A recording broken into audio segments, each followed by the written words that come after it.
Hey everybody, this is Rydo, and we're back to another live stream of Shadowverse. Today is Monday, November 9th. Starting later these days, I suppose, or at least for the past couple of streams. I'm just waking up later. Um, so, yeah, there's not really a lot to say there. I can say for the accountability section, I played all the way through Indiana Jones and the Last Crusade, which is a point and click adventure game that doesn't even have background music in a lot of half of the scenes, I would say, let alone any spoken dialogue at all. Um, which honestly, for a game that if I recall correctly, was sold on 3 floppy disks, like I'm not upset so much about the lack of background music, and I'm definitely not upset with the spoken dialogue. What I'm upset mostly with it, having played it this time around and looking at it from a perspective of playing a game that was made for 89 in 2020, the biggest problem is it just doesn't have modern ideas and conventions polished at all for a point and click adventure. It's barely even a point and click adventure, really, because there is so many sections in the middle where you are going to get forced into boxing Nazis. So it kind of falls down to a boxing game with some dialogue choices around it. There's so much repetition, so much save scumming. Even as somebody who has played the game before and kind of knows most of the secrets, I still ended up having to box way more people than my life bar could handle. Probably a case where if you were playing that game on the original hardware for the time, the game itself would have just run slower, and that would have been a factor certainly also. That would have probably made that a little bit easier. But there's a lot of, like, almost all the dialogue from The Last Crusade is missing in the game. Like, it would have been very, very easy for someone to have just copy and pasted the script dialogue, even if it wasn't the finalized dialogue that would have shown up in the movie. They could have taken whatever script had been made and put it in the game and had a lot more conversations and cutscenes around that. Wow, that might be a duplicate legendary.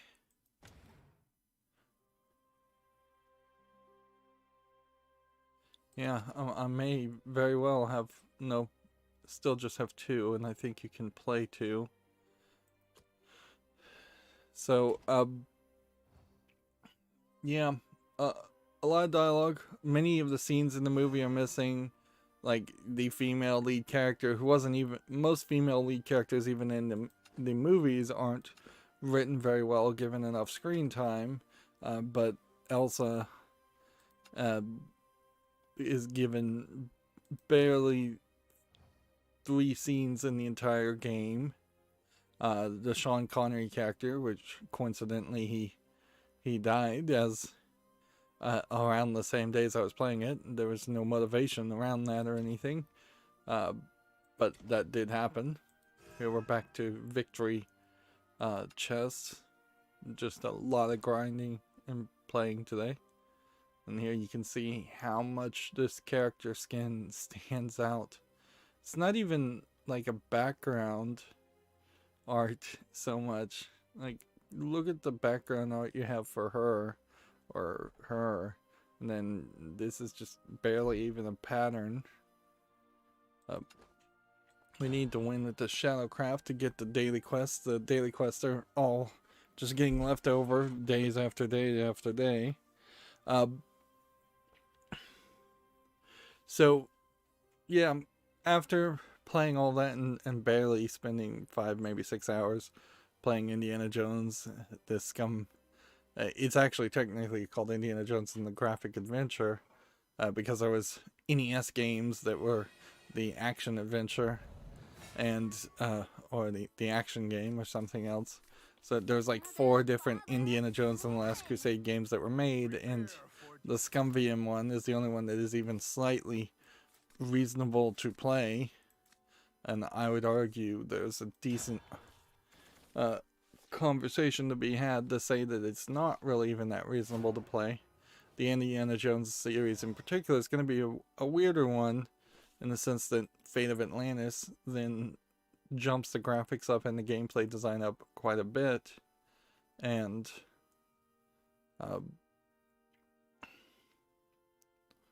interesting. This would evolve all other cards. Would there be potentially a reason why you would need that?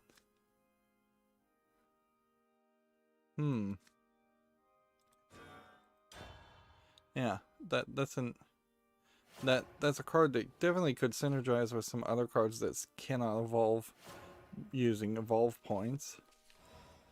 And so I need to keep an eye out for this card, Grimory. I didn't realize that was even a thing.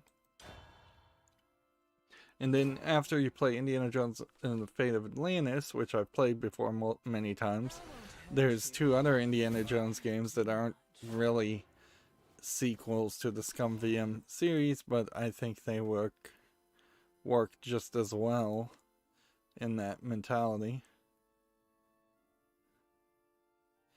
See, I don't know if when you do a burial thing, does that count as coming into play and leaving play?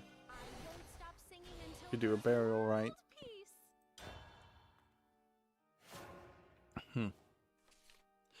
On top of playing Indiana Jones and the Last Crusade, I also did a spotlight for Pac-Man Championship Edition 2, which is just utter garbage. I think it sort of crashed. It minimized the screen, at least, randomly while I was playing it for an hour, but that's not even the biggest part. There's just no visual adjustments that are fairly consistent until you unlock at least the first half of the tutorial. You do the first half of the tutorial, and then it doesn't really push you to go and play the second part of the tutorial, which is fairly weird. But all it has is basically the exact same maps as the first Championship Edition, which Championship Edition 1, Deluxe Edition, or whatever it is, the deluxe version that's on Steam, is a great game. It's just like an amazing game. It doesn't exactly copy what the original Pac-Man or Miss Pac-Man games are, which, in fairness, I think both of those games probably should give you a free copy of Pac-Man. They won't ever do anything with Miss Pac-Man because there was a lawsuit around that. But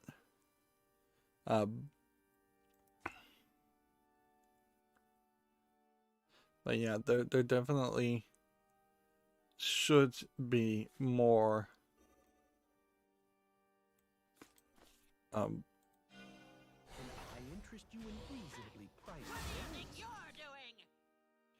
yeah, there definitely should be like a way to play just basic Pac-Man in both games. But Championship Edition 2 changes all the things that were added in Championship Edition 1. You no longer have this bullet time slowdown. The sparks as you turn exist, but they don't work. The analog stick and the D-pad on the Xbox One controller was not adjustable at all, and just the controls were just terrible. It's just a terribly programmed game. It has an adventure mode that you have to go through the solo mode first to unlock, and the solo mode is just all the previous levels, just like all the previous content that was in the, well, it's not really the same content. It's almost the same content with new bad ideas, changing things. Pac-Man can't eat multiple ghost chains that can overlap, which there's really no reason why they can't overlap. He bounces into ghosts, so the game is stupid easy for something called Championship Edition. I literally took my hand off the controller, and it took it a good 30-35 seconds before it decided that I had bounced into the ghost enough to irritate them for them to attack me and kill me. It's just, somebody, had they done any game testing at all, would have very quickly recognized that there was major flaws with the concept and with what it was adding and what it was changing, instead of it just being the sequel to Championship Edition and thus having all of the elements of Championship Edition. It changes absolutely everything. It should be its own game. There's now like 3D boss battles that totally don't work for a Pac-Man game. The sides of the screen do not change when you clear all the pips on the side or eat a fruit, like the first game. So it's not really as much a continuous experience as the first game. And overall, it was just real disappointment and real shame, and I could certainly complain about it a lot more, but there's really no reason. It's mixed reviewed on Steam, and the shocking part about that is that it's only mixed reviewed. It really should be negatively reviewed, and mostly negative, because I can't imagine anybody, even if they didn't like Championship Edition 1 or didn't like Pac-Man at all, I don't think, had that just been a discrete abstract game that did not have Pac-Man on its title and did not look like Pac-Man, I still don't think people would like it as a game. There is something to be said that while there have been Pac-Man mods all over the place when Pac-Man happened, the vast majority of them never became popular and never were played by most people. Even Pac-Man itself in arcades was always kind of its own little niche arcade style game.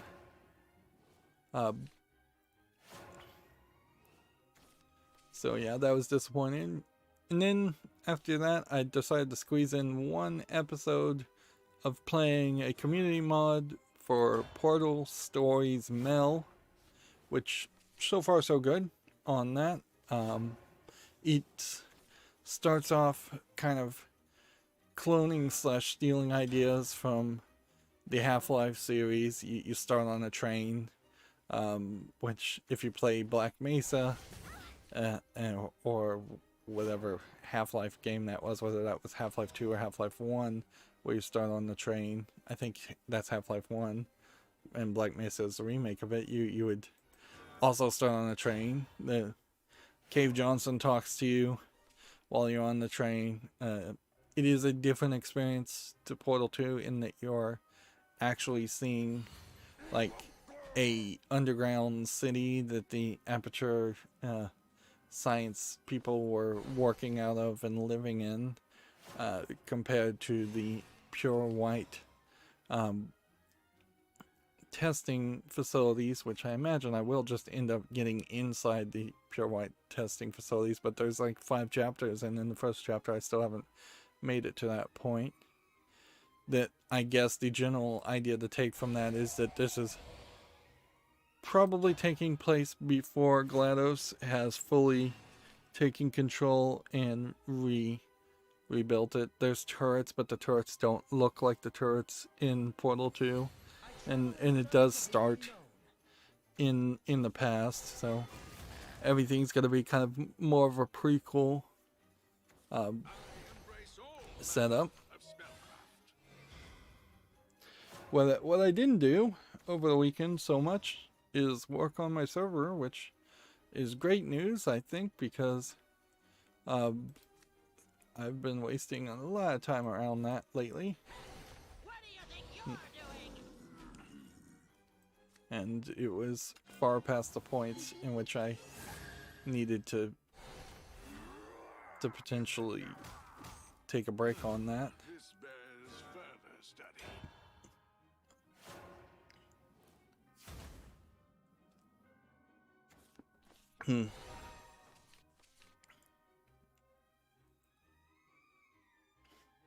The days still do seem like they drag on for me, though. It stinks, certainly. It just feels like everything takes forever, and that I have all the time in the world, and yet I still don't really accomplish as much as I would like to. And yeah, that's annoying. Also, my computer's locked up a couple times. I'm hoping that that's because of the registry tweak that I have now undone, but if not, it's because I overclocked it, or there's something else. And it's a weird lockup. It's not giving a blue screen of death. Yep. And unfortunately, I think I'm gonna have to run to the bathroom, so this is gonna be a weird pause break I think we're gonna have to take.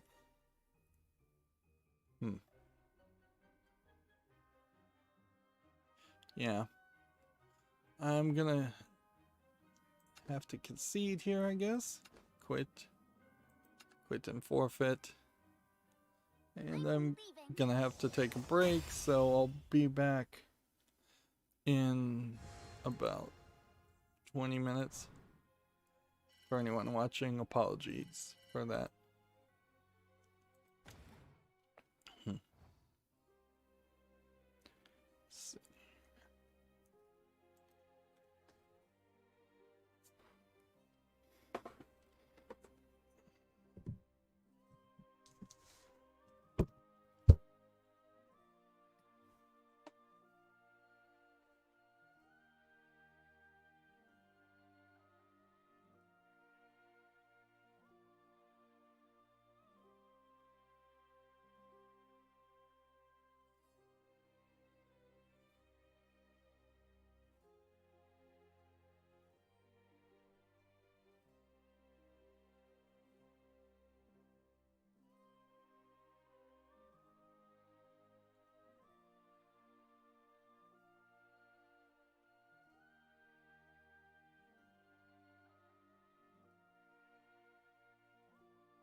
Oops. Didn't actually put it in the idle screen.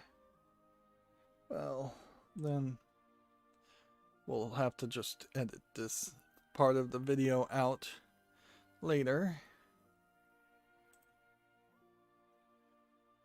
Okay, I'm back. Sorry about that. Let's get back to playing Shadowverse. Special missions available. Where are these? Like, are these just missions I already did? I guess they are. Because I'm not seeing any other special missions. And we're still just stuck between either playing this Shadowcraft or this Shadowcraft, or spending the time to potentially build a new Shadowcraft deck, which it wouldn't hurt, but it's probably not going to happen too.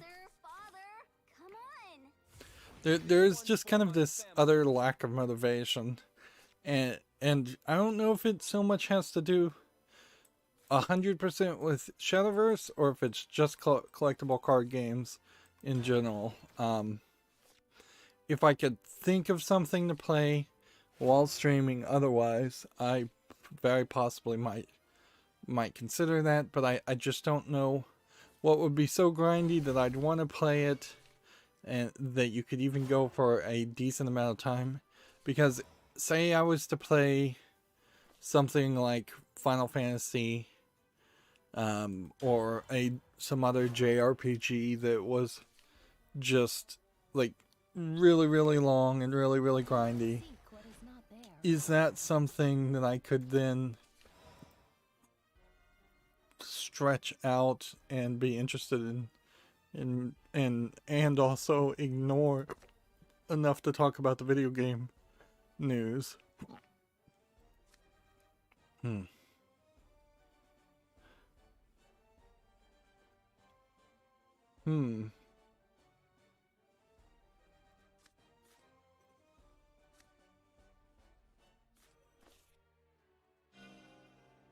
don't know if that's really worth it. Absolutely not worth it. Jeez, I need to look at these cards. Some of the visual aspects that are displayed in Shadowverse still haven't really locked into me as to, oh, the glowing blue symbol means something. Do you know the eternal void?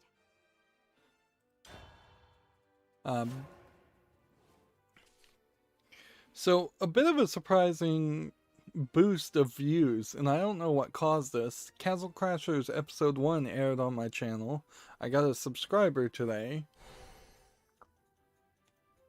So maybe it is that the YouTube algorithm goes around in a round robin sense to recommend content to new people, and that my time this year has finally come up late into the year. Or maybe there's something just specifically popular about Castle Crashers that I'm not aware of. Like, Castle Crashers definitely was a popular game, but it's not a particularly relevant game at the moment. So unless it's just a case that the algorithm is built on old information that doesn't really take into account time, it doesn't seem like there's a good reason for that. Particularly since the video just came out. It would be very nice in 2020 to have at least one video that had some major success, got at least like 500 views, if not thousands of views. Like, that would be nice. At the end of the day, it's still teetering around 400 subscribers, and unless that triggers something in the algorithm to suggest more things.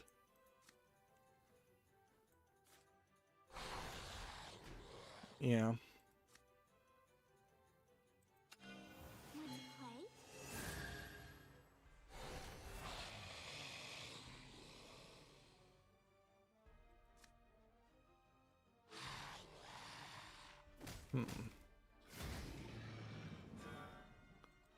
Yeah, unless the algorithm said, okay, you now have 400 subscribers, we're going to now put you in a whole new tier, you're going to get a whole bunch more subscribers and views, and that's going to quickly, in the next 6 months, get you up to 1,000 subscribers.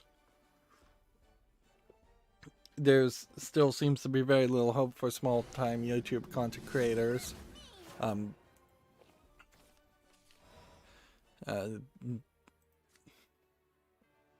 I doubt video game content creators are going to get any kind of boost in the idea that like the US election is mostly finished and settled at this point, and thus there's less potential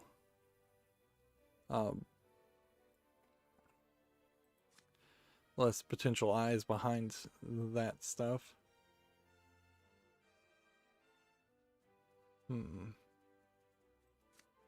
Yeah, I would have a real hard time believing that that was the case. I'd more believe that they had changed the algorithm to de-emphasize political videos, but that's not what YouTube was doing either. They were, if anything, just pushing people to watch like the MSNBC, CNN, maybe even the Fox News videos over medium and small political talking heads or channels that wanted to talk about politics. And I definitely don't want to talk about politics, so let's move on.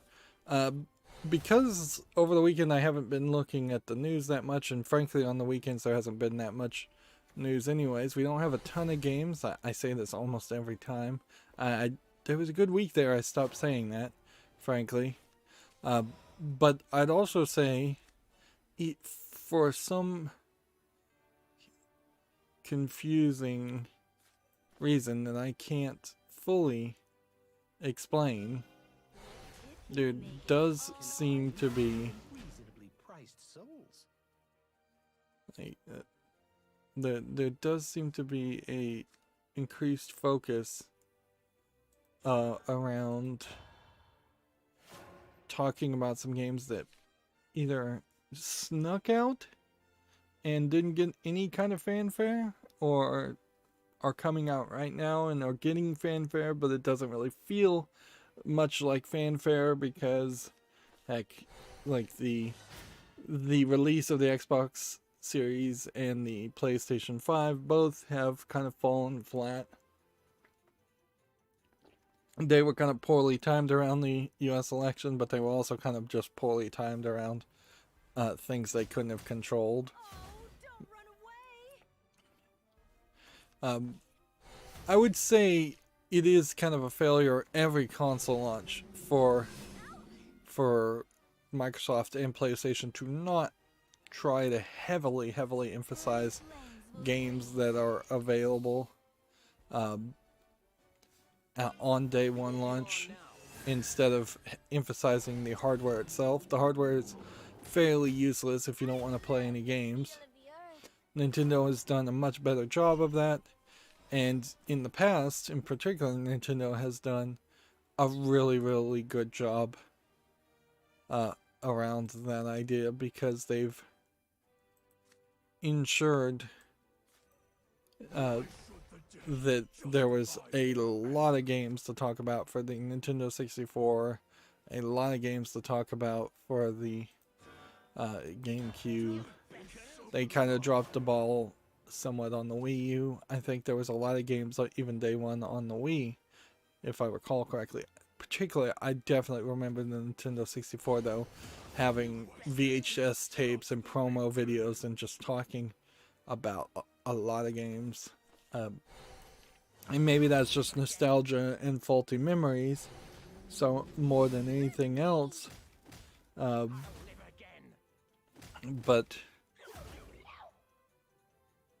yeah, it definitely felt like they had 30 games on day one with the Nintendo 64 where that I was hyped about, whereas nowadays I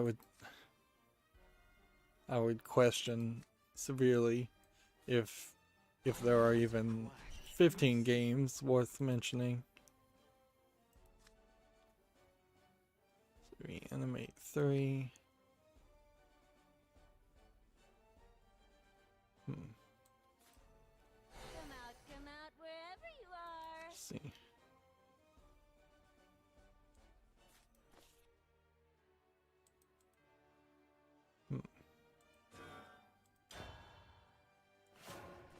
See, all I want to really do is play this card, even though I know I'm gonna lose, and I'm probably not gonna make it to that point.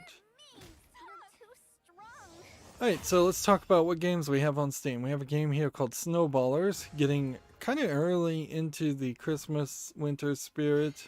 A snowball fight idea isn't a terrible idea. Its release date is saying November 9th, 2020, but its depot from the Steam database was December 2019, and I vaguely recall this game actually coming out last year. The idea does make a decent sense. Try to be a little bit more child friendly. There is probably a problem with infinite snowboarding, and also hitting each other with sticks is not acceptable in a snowball fight. So then that really gets rid of the entire child friendliness aspect of this. This is 79 cents English. I bet it wasn't in early access last year. I bet they're just pretending like they're re-releasing it. And if that is the case, then that does go to show that Valve unfortunately lets people manipulate their release date in a way that should not be allowed, to try and trick people. What I vaguely recall happened, though, even last year when I looked at Snowballers, is that it just didn't look like there was enough of a game to really justify this. This feels like a mode you could almost certainly have in any first-person shooter, where you just change the graphics a little bit and the animation a little bit to make it look like a like you're throwing or shooting snowballs. Or you just have all the characters wearing Christmas hats, or things like that. Change the skins a little bit.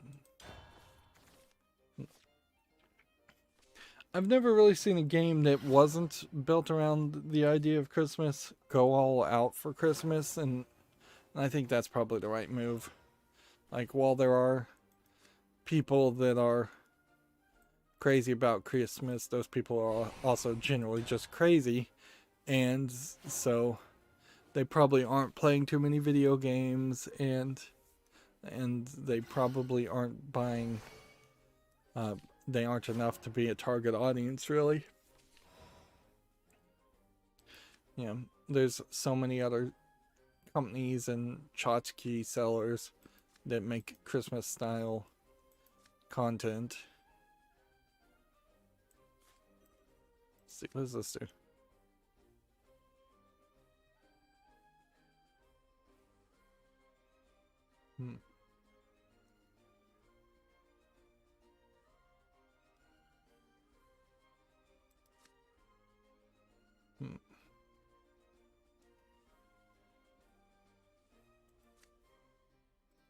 Is there anything we can do here? Not really.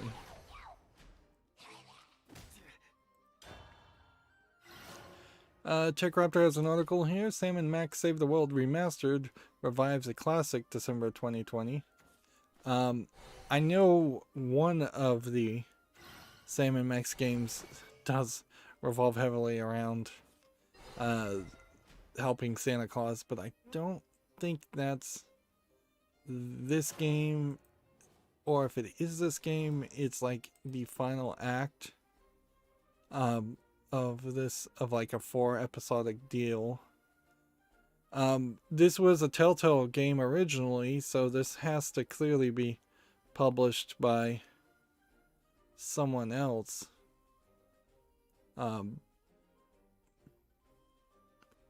And it's just going to be a visual remaster. Sam & Max first season, yeah. With updated visuals.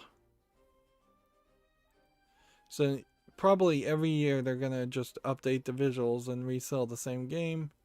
Unfortunately, people who own the original game probably not getting that.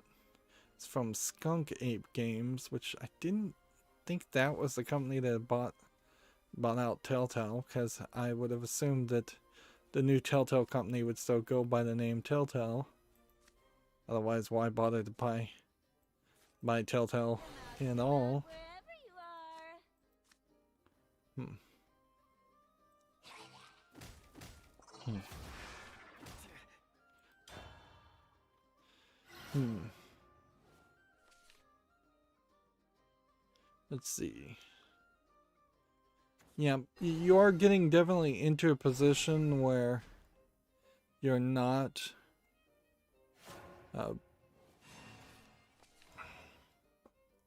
you're not really capable of buying remasters of a game. It's just not reasonable to buy a remaster of that game when you already own the original game, and the differences visually are minimal at best.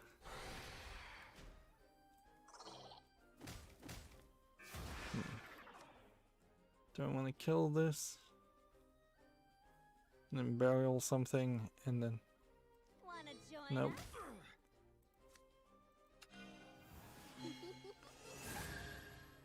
us? That Skeleton Viper as a card, that art is fairly different from all the other cards you see.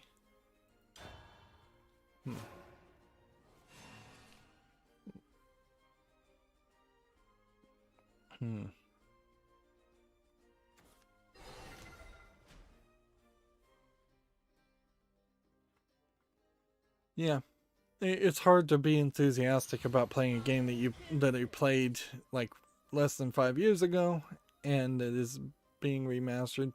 In all fairness to the remaster, this is more a personal problem for me, who played the Sam & Max games several years after it come out. Had I played it on day one, had I been a PC gamer, had I been a YouTuber at the time that Sam & Max Season 1 came out and played it day one, then there would have probably been close to 8 years in difference. But more and more we see these remasters are barely visual upgrades, and then they want you to pay a second time, which is one side of a very nefarious coin about digital ownership, which so far hasn't been terrible, but it has been fairly growing terrible in the live scenarios where you are required to potentially never actually own anything, and potentially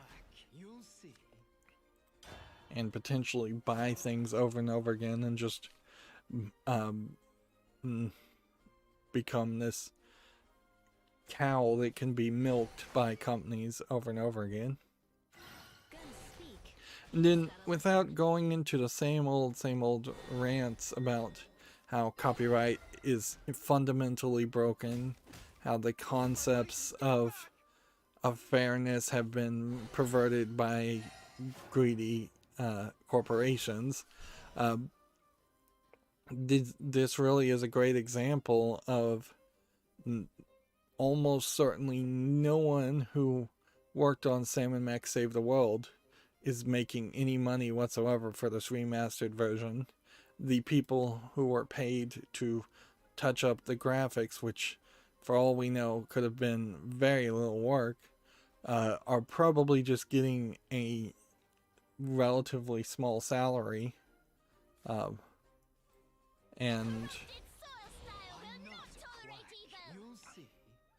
then the vast majority of the money is going to the corporation, which then maybe the corporation is, in Skunk Ape Games, will be using that money to fund a new Sam & Max game, which is what people really would want, but maybe not. It's also very possible that they will simply take that money and put it in their CEO's pocket, or make some completely different products that even at that would still be fine. Reinvesting in the company is way better than putting it in the pocket of upper management. But yeah, if anything, particularly in the case of Telltale Games, that corporation went out of business, that went bankrupt. The penalty for bankruptcy should be the loss of your assets to not debtors, in my opinion, but to the public domain if it is a digital asset. So it would be much better for society, in my opinion, had Telltale gone out of business and then every single one of those games was public domain. All that code was public domain. All of a sudden, every other video game company that managed not to go out of business can look at that code, can use it to improve their games and their programming. They can make spin-off games, and society would be way better suited. And even corporations in that scenario would probably be better suited, because if you had the likes of Ubisoft and EA and Valve and just every other company that wasn't Telltale being able to say, hey, let's look at this code, let's look at these art assets, let's see what we could do with Sam and Max, you'd probably get dozens of potential child projects based on Sam and Max. Maybe they wouldn't inherently be called Sam and Max games. I just cannot get this to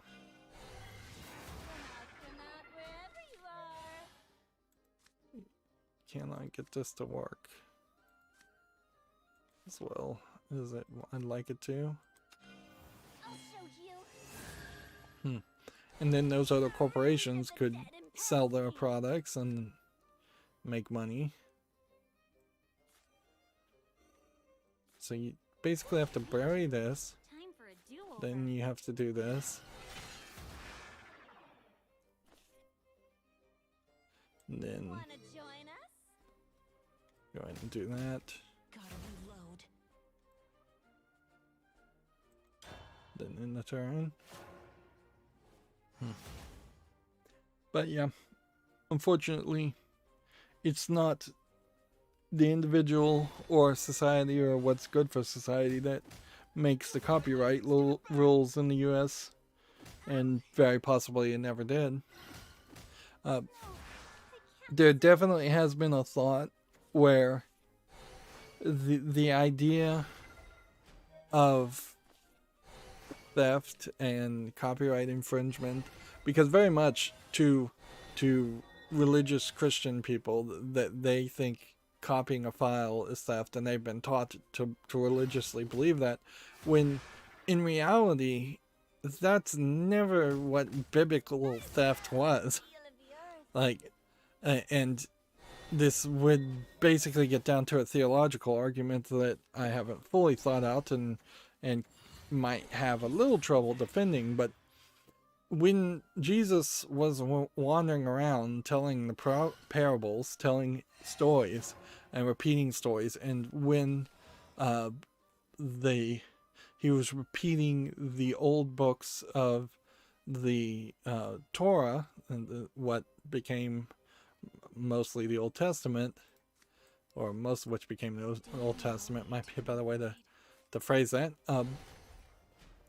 There was never any thought amongst any Jewish person amongst that time, who would be the predecessors to Christians, that Jesus was copyright infringing the Torah, and only the runners of the temple, I believe Levites, were allowed to tell the stories of the Torah, or read from the Torah, or copy a Torah scroll and give that. Like, that was never considered thought. Those ideas and like information as a society, even well before Judaism, was all about telling stories and sharing it with everyone, and that information should be free. Now, sure, video games, music, movie files are the natural evolution of information being free, compared to, say, repeating a story or a campfire story or a parable. But that's really what's that stuff was always free, and there's been this kind of like corporate greed that happened, and it happened thousands of years ago when the King James Bible and the printing press were invented, when they started selling Bibles to people. And even now you have large groups of people that try to give away Bibles to people for free because they want Bibles to be free. It shouldn't just be that there are groups of people giving away Bibles for free. There should be people's giving away all kinds of books for free. That's the whole idea of libraries at this point. And it's very silly to say libraries shouldn't exist because everybody should have to buy every single book if they even think about reading it. And yet that's exactly the argument that a greedy corporation would try to make, is that they would not want their books in libraries if they weren't inherently forced to have their books in libraries. And still they found shenanigan ways of charging libraries more than what it probably should charge, more than the cost of the paper and the development. But yeah, theft, as it is a moral wrong, and a lot of this certainly will come down to, do you define your morals based on Judeo-Christian beliefs, or do you define your morals elsewhere? But theft in general was always around the idea of depriving someone else of something. It was wrong to steal your neighbor's ox because you deprive your neighbor of the ox. It'd be wrong to steal your neighbor's ox milk, even though the milk is made every single day, but you're still depriving them of that day's worth of milk. It was never, ever considered wrong to potentially clone, if you could magically clone or copy your neighbor's ox and make 2 copies of it. There would be nothing wrong with that in the minds of the early Judeo-Christians, because you're not depriving anyone of anything, except for perhaps you're depriving some other greedy person the ability to sell that cloned, that magically copied ox to people. But that was never really a consideration, because thou shalt not steal is also right up there in one of the 2 versions of the 10 Commandments, with not coveting your neighbor's wife / ox / whatever. The anti-greed concept there. So greed was always a major no in Judeo-Christian values, until it stopped being a major no. And greed at the core of modern Christianity, which not even modern Christianity, has been a pervasive, growing problem. And see, I'm making a copyright argument that's quickly boiling down to a religious argument, but like, ever since Catholicism became opulent and people like the Pope stopped taking real vows of poverty, there's been a major turning a blind eye, as it were, towards greed, both amongst Christian devotees and the infrastructures. And that's not just your $1 million California preacher. It's also the Catholic Church and the Vatican City, just being the entire Vatican City being full of priceless artifacts, full of gold, full of decorations. It is inherently the opposite of the example and the lifestyle that Jesus set, being a poor preacher traveling from place to place. And inherently the parable of feeding the 5,000 is to get back to copyright, is the prime example of what Jesus would do in a modern time with copyrights. He went to a lake, which arguably in modern times, somebody would claim they own the lake, they own all the rights to the water in the lake, they own all the rights to the fish in the lake. That's how corrupt this world has tried to become. Well,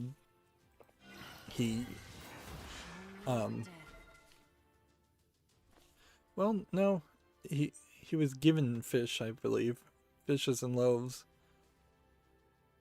from people. I barely remember the parable now, but he was given a limited amount of resources, which definitely somebody would have claimed that they had the rights to providing more fishes and more loaves of bread, and then he literally magically duplicated it. He basically took an MP3 file that was given to him, and then he copied it. And he copied it, and he copied it, and he copied it. And in a funny way, this might very well be the first instance of what would be copyright infringement in the past. And frankly, we are not so far away from the idea that a corporation would claim the copyright on the chemical structure of bread or fishes, even like naturally created fish. Avoid. It beckons me. So yeah, does that inherently mean it needs to be a complete free-for-all? If that's if that level of anarchy really is necessary to rebalance the scales, it might get down to that point. But in reality, there just needs to be more reasonable, more intelligent, more actual informed people in charge of making copyright law. And this will definitely be a concern, assuming that Joe Biden becomes the president, because there has been some talk already about him getting rid of some of the safe harbor divisions of the copyright law. So we may be in for some rough times, and we may like the Digital Millennium Copyright Act going the wrong direction may make outlaws of more people than it already has. Yeah. And so, yeah, we definitely need smarter, wiser people, reasonable people, people not on the take for large corporations. Inherently, all governments are have a tendency to be cronyistic and tend to favor rich large corporations, because it's the rich large corporations that can wine and dine them and lie to them and pretend like they're paying taxes. Inherently, usually most large corporations aren't paying taxes, and so they aren't benefiting the society that they're draining in either direction, either by creating content to entertain or help society, or paying taxes for having that copyright protection. And at a certain point, it might just require a new version of a French Revolution to limit or get rid of such large businesses. And one solution certainly there, as I've fallen directly into a economics argument, which I try to avoid, is the idea of limiting just the maximum size of corporations, the maximum income they can have, the maximum payout, a 100% tax over $1 billion or on the corporation, or 100% tax over $1 trillion on a corporation. Probably should be somewhere around 100% tax around $100 billion on a corporation. Severe limitations where the CEOs can only be paid like 20 times the lowest paid employee in a corporation.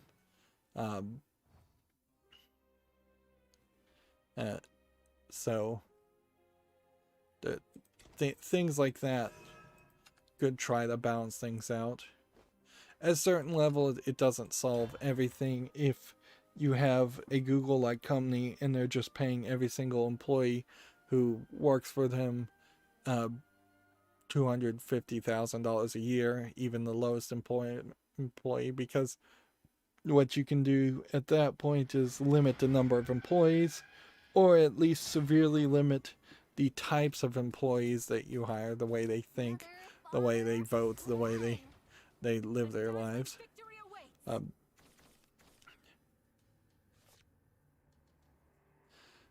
But we're here trying to talk about video game news, and any new viewers today, probably I just scared off completely.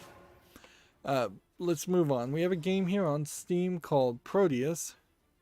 Just went on a huge rant there. This looks like an attempt at making Doom or Doom 3, as it were, without really calling it a Doom game and not having the rights to Doom. I feel like I probably would want to play Doom 3 at some point. I'm not sure which version I would want to play. Probably need to try them both. They are comparing this well, similar games to Doom 2016 and Doom 1.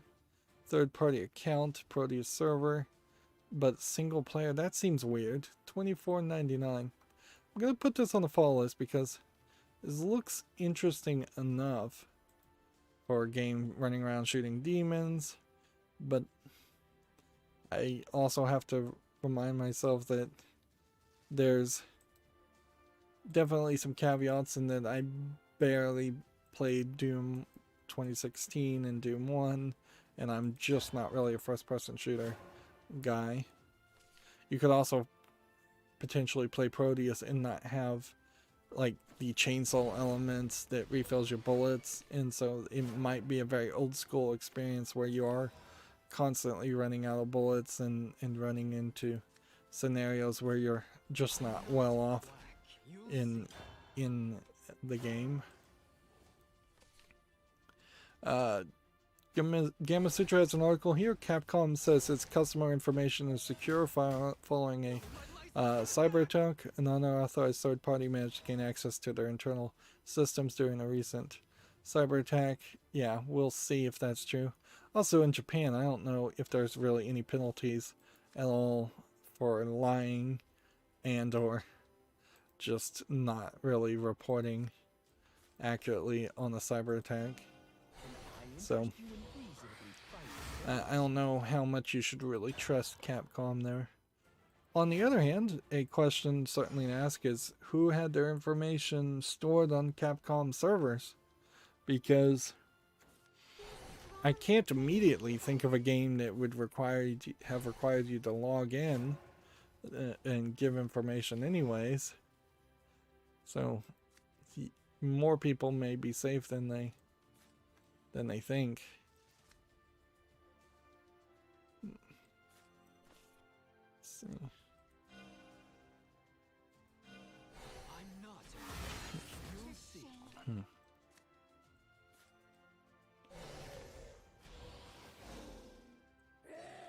That and that. Moving on, Gamatsu has an article. Level 5 has trademarked the World Trick in Japan, the World Trick, and Square Enix has trademarked Live Alive. So and Dragon no Shima, Dragon's Island. Live Alive, which is an RPG for Supercom in 1994. So there's probably about 3 games that they're working on announcing. Of course, a trademark is a fairly early step to that process. To the dark. Okay.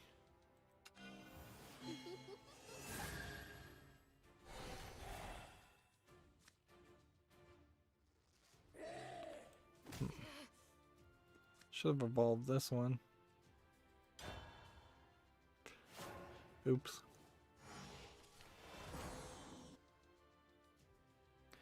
Here we have a game on Steam called Solitude? Wake Up? I don't know how you would... Seems like they misspelled Solitude. And it looks like it's a dark screenshot VR game.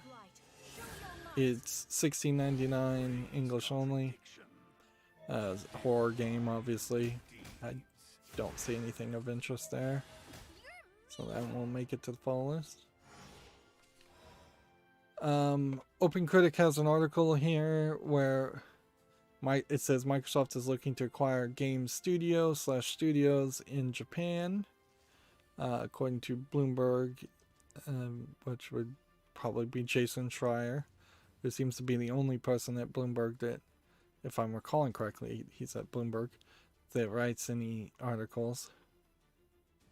In a weird way, with Jason Schreier and Bloomberg and some of these non-video game news sources, they are trying to break into being video game news sources while also being oddly ill-equipped and in danger of losing any credibility they may have once had as a content creator. Because a lot of the news sources these days have lost a lot of their credibility in the eyes of many people in America. And that's not all just because of people calling them fake news, but a lot of it is that, but a lot of it also is just the fact that they've gotten worse and worse as far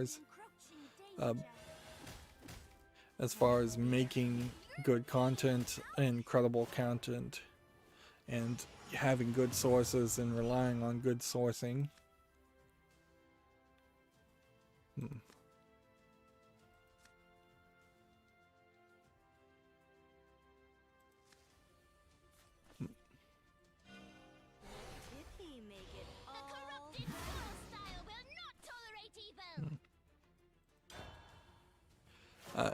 Anyways, ignoring that part, there are some problems certainly with the idea of Microsoft acquiring a Japanese company. On one way, it sounds very interesting, but there aren't a ton of Japanese companies that are really on the table here. You can throw out companies like Sony, for instance. Sony of Japan is almost certainly not going to be purchased by Microsoft. If that did happen, that would be very weird. And frankly, Sony of Japan doesn't directly make any games anyways. You can throw out things like Capcom and Konami and any company that is big enough to really be recognizable. So that leaves you with a small selection of companies. They're mentioning, for instance, like Tango Gameworks, the team behind The Evil Within and Ghostwire Tokyo, which is being developed now. You could try to get companies like NIS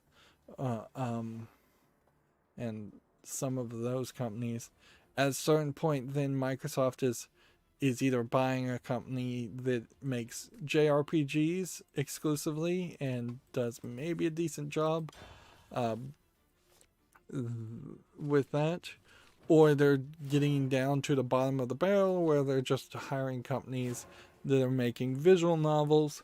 And then the question becomes inherently with any Japanese company that Microsoft might acquire, would they at that point be totally cool with the Japanese culture as it was, as it has its emphasis very often in anime characters that sometimes look a little short and sometimes look a little underage, and that they're often lewd and often doing panty shots and emphasis on busts and butts and cleavage.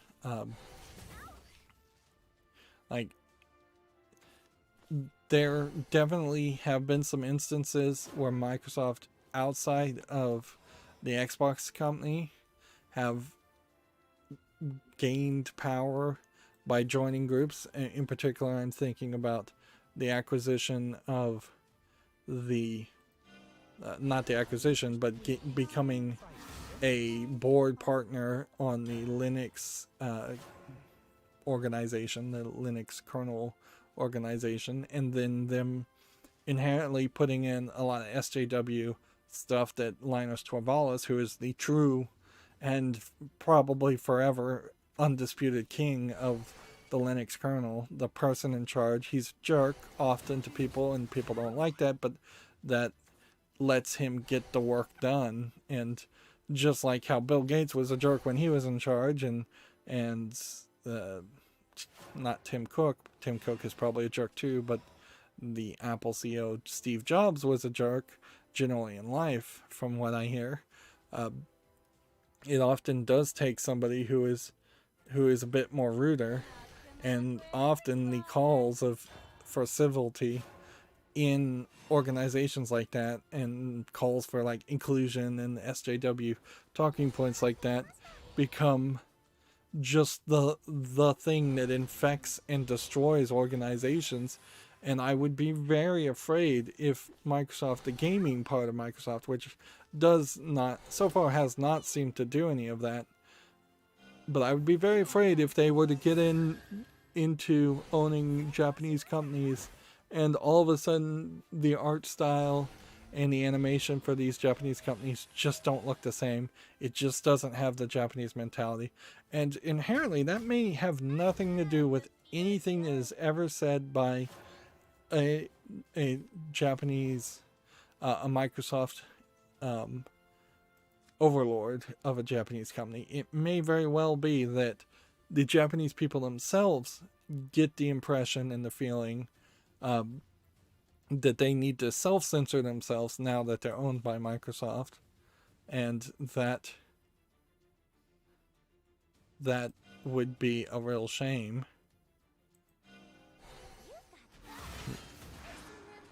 And I just don't know if there is a great way to ensure that something like that wouldn't happen. So at the best, I could be cautiously optimistic around the idea of Microsoft buying a very, very small Japanese company to get their general feet on the field, as it were, and have some investment in Japan, and maybe that makes Japanese consumers more interested in buying the Xbox Series X or the Xboxes in general, which they have like no interest in that at all right now. And maybe that lets one small Japanese company make a lot more products that they wouldn't have been able to make anyways. If they came out with a real bold statement and they bought like the company from Sinran that makes like the Sinran Kagura series, and they said, we're not changing anything, we like the groping minigame, we like everything, keep on doing it like you're doing it, don't change a thing. Even at that, you just never know how many conversations are secretly happening in the background, saying change this, change this, change this. Or how many conversations are just happening between the Japanese employees who think they need to change things. At a certain point, I've always felt like the Japanese company should just tell the Western audiences, you're going to get our products the way we make it. We're going to translate it as literally as reasonable so that it's understandable to English, and that's it. We're not doing censorship. You're getting a Japanese product designed for a Japanese audience. If you enjoy that and you happen to not be Japanese, then good. If you don't enjoy it, don't buy our products. And that kind of is what I'd like to see Western people do also, all around Western countries. If Minecraft is kind of a great example. Like Minecraft, I believe Mojang is a Polish company or a Swedish company. I'll say Polish for this example. That's a Swedish company that made a Swedish product that a lot of other people liked around the world. When you have Microsoft using the Minecraft title to make Minecraft Dungeons, there you have a product that is designed to attract kids all around the world, and it's generic, and it's bland, and it's boring. I'd like to see a lot more American companies make games for America, for United States. I'd like to see more Canadian companies make more Canadian games that are for the Canadian audience. It's really ridiculous to play Life is Strange 1 and have a Canadian company then shift all of the events and all of the interactions into Minnesota to the point where there's just entire cultural differences and weirdness, and it just feels off when you play Life is Strange 1. Sorry. Yeah, we've got another quick disconnect, and that may very well be the only way we get any victories here. But we're getting treasure chests, so I don't think that's a bad thing. I did it. I guess the real question is, do I have any more Shadowverse, Shadowcraft decks that I need to play, or can I maybe move over to something else?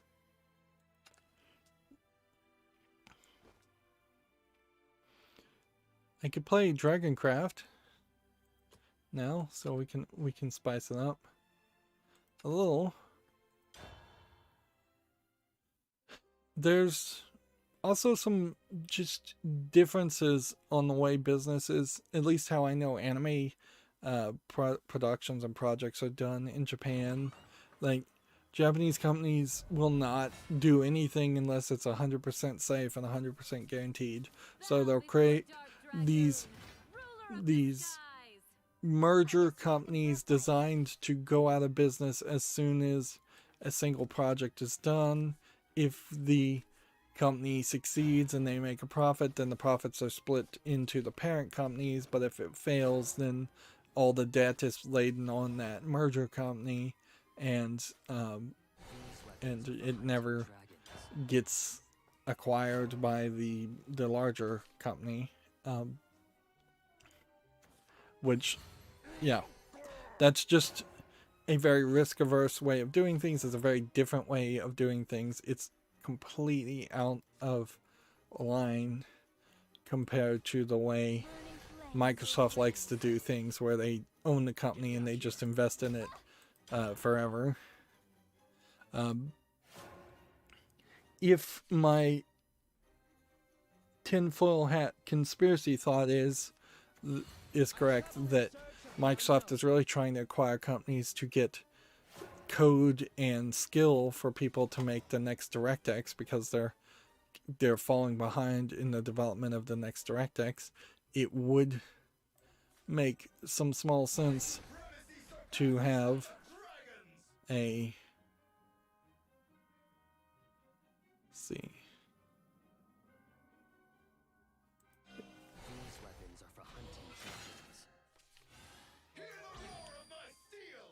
Yeah, it would make some sense for them to have a Japanese company that would be more about making RPGs. There's very few JRPGs or RPGs in general being made in the West. And if they want DirectX to really support that, that's great. If they wanted to potentially have all the people who are using our RPG Maker to start using the next level DirectX instead, that would be great. DirectX being better at drawing cel-shaded anime looking characters would probably benefit them a lot too, because they are hitting the top of the line quality at this point, and I don't think they can get much better as far as what hyper realistic 3D graphics look like. And that is only a small percentage. Well, that's only a percentage of games. I would say at most 30% of all video games are hyper realistic 3D graphics of people, and then easily another 40 to 50% of those games are anime characters. And we don't want to see in the next DirectX game that the hyper realistic games look really good with ray tracing, but then all the 3D medium and low tier games look terrible, and they start to look closer to the art style of Borderlands, which is intentional in Borderlands' case, but you wouldn't want to see that with anything else.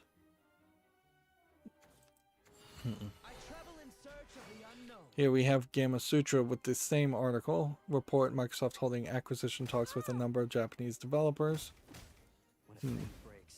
Now would be just politically the right time to buy a Japanese company, because it's not like Japan or any country is doing particularly well due to the pandemic, and so you could probably get a cheap deal.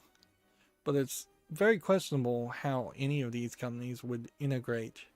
Like, you buy a Japanese company because you have ZeniMax, and thus you use a Japanese company to make the next Elder Scrolls game, or you buy a Japanese company because you think a Japanese company can finish Double Fine Psychonauts 2. It's highly speculative that either one of those would be accurate.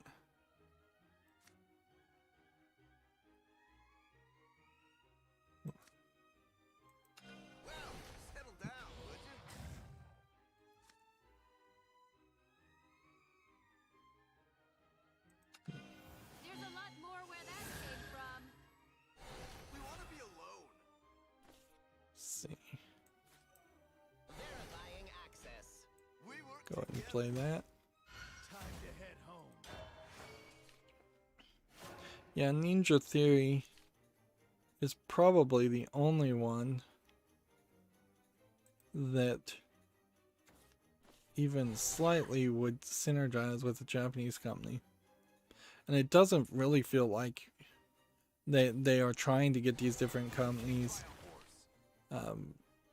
Hellblade Suna's Sacrifice is Ninja Theory's only game that is even slightly Japanese, I would say. Though the other games they made are like State of Decay, We Happy Few, Forza Horizon. It won't be long now. Yeah. So if there is some plan to have all of these game developers help each other, it doesn't really make sense. In all honesty, I'm not sure. If you look at this game on the remaster of Sam & Max Save the World, you see how it just goes widescreen and then the graphics don't really change that much. I'm not sure that they literally aren't just placing the mod that I think I may have already used when I covered this to make it widescreen. The graphics themselves may have changed absolutely none. And there might be some little tweaks here and there. But really, really hard to justify purchasing this game a second time. And what we can do is see Skunk Ape Games, and this is like the only thing they even have to publish. In a lot of ways, buying the remaster, which they're not even labeling as a remaster, I bet you can't actually play or purchase the old games. You can play them, I'm sure. You can't. I bet you can't purchase them. This bears further study. You won't even feel that tremble. Enemy identified. Unbelievable! Yeah. Like, it definitely does feel kind of like a Kickstarter in the sense that the implied thing being said here, without it actually being said as appropriately, is that if you buy this game and support this new company, Skunk Ape Games, maybe there will be a new Sam & Max game. And arguably, I'm not sure that unless they do it really, really well, that a new Sam & Max game may not actually be that good anyways. With a bang and a boom! Is this one gonna win, or can I possibly play Boom Devil?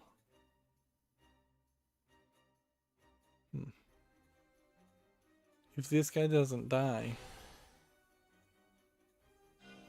This ends here.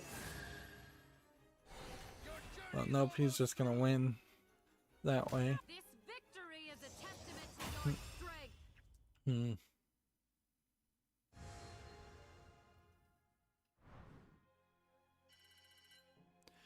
Yeah, I think what I would boil down my decision to, had I not already owned Sam & Max, Save the World,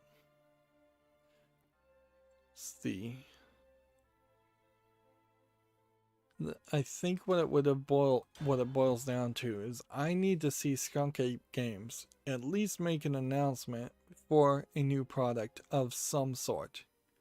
Like, I think that's really where that boils down to.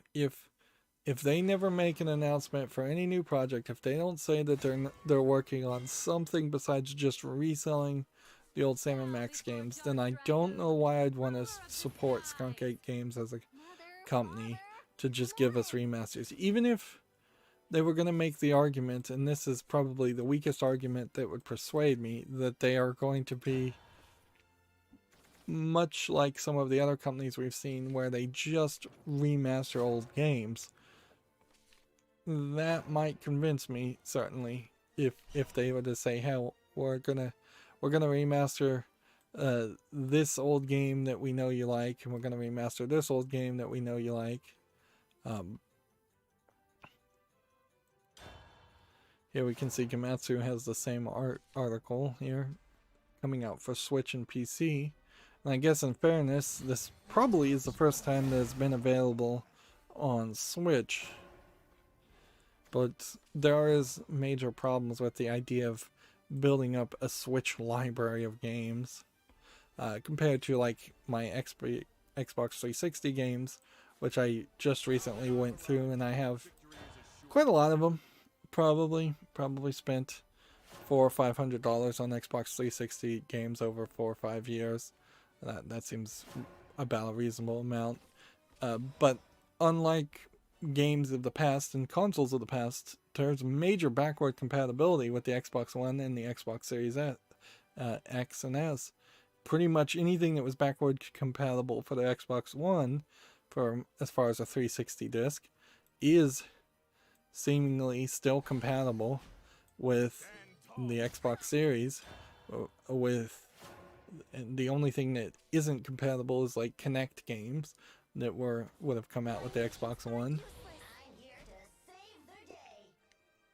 and games that just generally were never compatible with the backward compatible in the first place.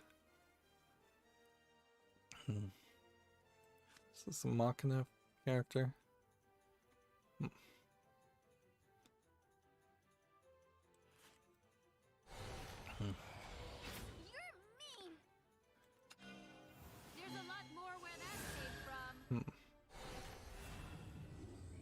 Let's see, this guy can only take 1 damage at a time, so we're gonna have to next turn attack him and then attack her.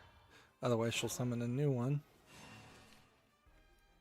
So yeah, I'm in this opportunity, if I were to choose to get an Xbox Series X, and almost certainly the next console too, where I could plug in many of those discs and play them. And sadly, there is probably 4 or 5 games that I bought either in just half asleep stupor after working really hard at a job I had during the time I was playing the 360. Like, and there definitely are a couple games I bought twice, probably for the same reason. Either that, or people just gave me copies of their games when they got rid of their Xbox 360s, which would have been a mistake. But yeah, there is probably about 5 games there that I just never would have played at all. And I looked at them and I'm like, why do I even own this? Like Call of Duty, for instance. Like, was I really at some point thinking I was going to play Call of Duty? Even now, I kind of dance around that idea, but it's way easier a decision now to do that. It makes a lot more sense right now to potentially play a Call of Duty game and make YouTube videos around it versus just playing it for my own personal experience.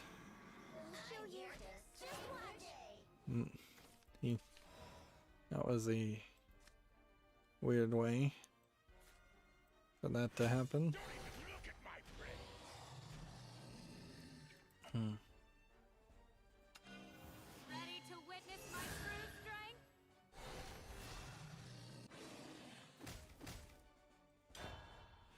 strength? It's a little surprising that this card does not work better than it does, or get played more. Moving on, we have a Gematsu article here. A 13 remake has a launch trailer. 13 is a game, and that's pretty much all I can say. Well, if these videos are going to be this large, I probably need to zoom out. This looks to me like it's a full remake and not just a remaster. So that looks like there might be something there. But I can say 13 is probably not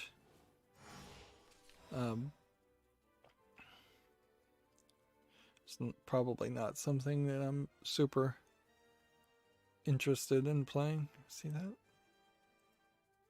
Like, it's full screen. If I do, I could go full screen, certainly that too. You know what, it probably isn't a terrible idea to chop off the top and bottom while showing these videos. And it's not actually chopping anything off anyways, because it's just the player settings. 13 looks interesting. It kind of looks like something in a visual style like Borderlands. Well, I imagine it came out well before Borderlands.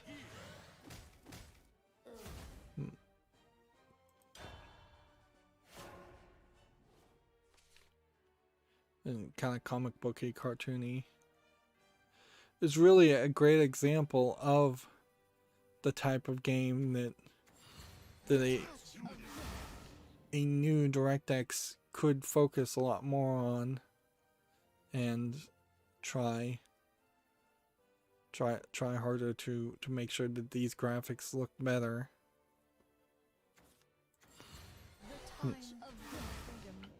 Moving on, we have In 7 Day Reflections, The Legacy of Mass Effect, which I guess November 7th is In 7 Day, and that really came and went with very little fanfare, even though they did announce like a Mass Effect trilogy bundle remaster that they're gonna sell.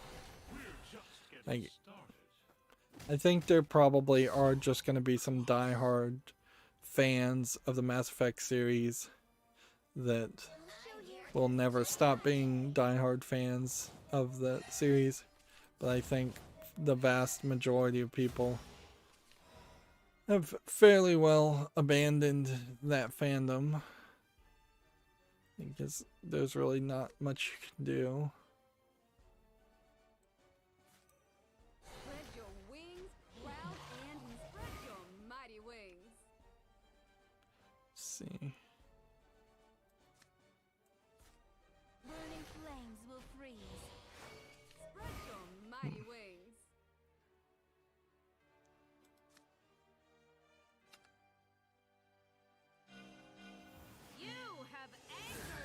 go. Never wake again. Never. Freeze. And we can hit that. Then we can hit that. I knew this would happen. Still fairly easy to lose. Here we have a Tech Raptor article, Zhuan Sword 7 review, which you kind of know that they don't have a lot of games to talk about when they're talking about a Chinese game that apparently has 6 predecessors and we've never heard of it. This doesn't look bad. It kind of feels like Heavenly Sword. There's almost always a giant deformed monster character. And here you have a goblin character. Some other monster characters.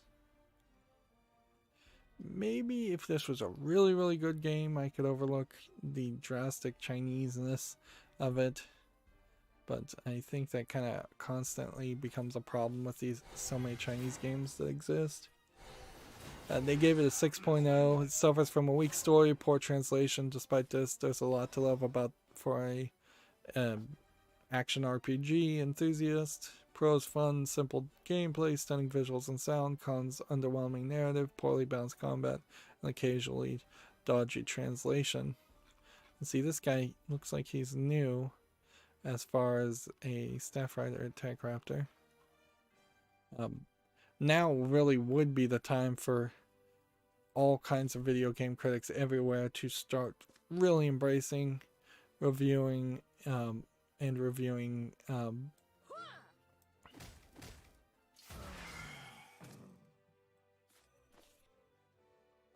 embracing and reviewing the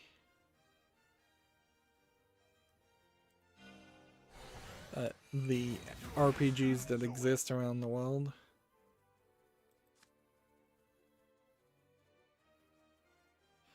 Oh, there's like literally no way to defeat this guy, is there? Like literally no As way. you desire. This was foreseen. You won't even be noticed. Yeah, he's just gonna constantly respawn. These weapons are for hunting dragons. Spread your mighty wings. Yeah. Unless you have a banish card, you've lost. So either make him run out of cards, or The flames are fading. lose. And as a Dragoncraft player, almost certainly there's no way. It's kind of a shame though that game wasn't better received. But there definitely are like samurai games out there, and but those aren't Chinese as much as they're Japanese. Like I guess maybe Dragon's Dogma, not Dragon's Dogma. Shinmu is possibly the closest thing one could have to a Chinese focused looking game. My speed is second to none. Okay.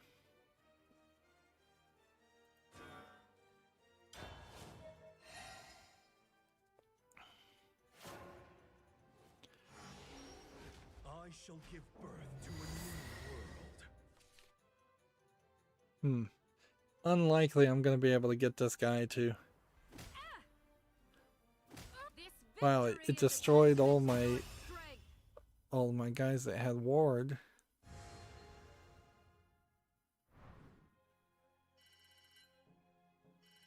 It was that amulet that was giving ward to each of those characters. Oh, so there's a whole strategy there that I didn't understand. Alright. Moving on, Gamatsu has an article, The Dark Pictures Anthology House of Ashes, announced for PS5, Xbox Series, PS4, Xbox One, and PC. They drastically need to create a better labeling system for this. There needs to be just X5 and P5, and then X4 I guess you're looking and for a fight. P4, and then PC. I guess still is as good of a description as any. Yeah, you have just a teaser trailer. The thing, though, is that we keep falling further and further behind. There's Pazuzu. Looks exactly like the statue of Pazuzu from The Exorcist 2. Which probably looks exactly like the actual statue of Pazuzu somewhere.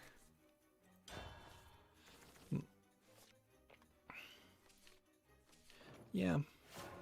I'm falling further and further behind as far as the Dark Pictures anthology if I'm going to try and catch it up. So maybe if there's a big Black Friday sale, there might be an argument to getting one or two of those games.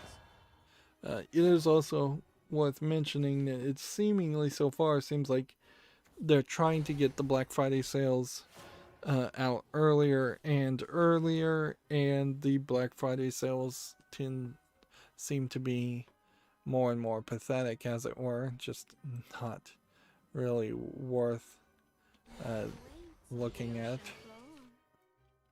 Get back here. I imagine businesses are struggling and supplies for video games and are going to be short anyways.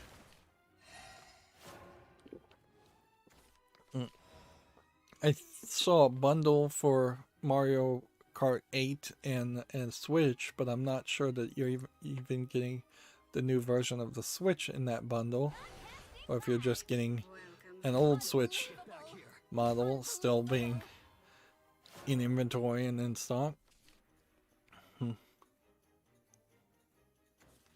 I wouldn't be surprised if we see some decent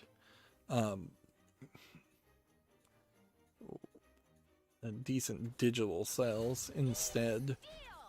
A lot of like buy gift cards, buy this, buy that. I wouldn't be surprised if we see major increases in gift card purchases this year.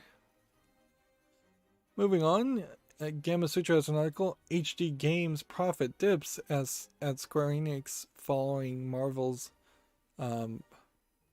Avengers launch. So their HD Games business dipped because Marvel Avengers was such a major flop. And that's a little bit disconcerting for the Marvel. Definitely a question, I suppose, there as to maybe the field for potential Marvel games will have been, the well will have been poisoned, as it were, or there just won't be that much interest in Marvel games with the whole pandemic, and there very possibly not being a lot of Marvel movies coming out. The whole fandom for Marvel movies may have to be attempted to be rebuilt, or it may just be gone forever.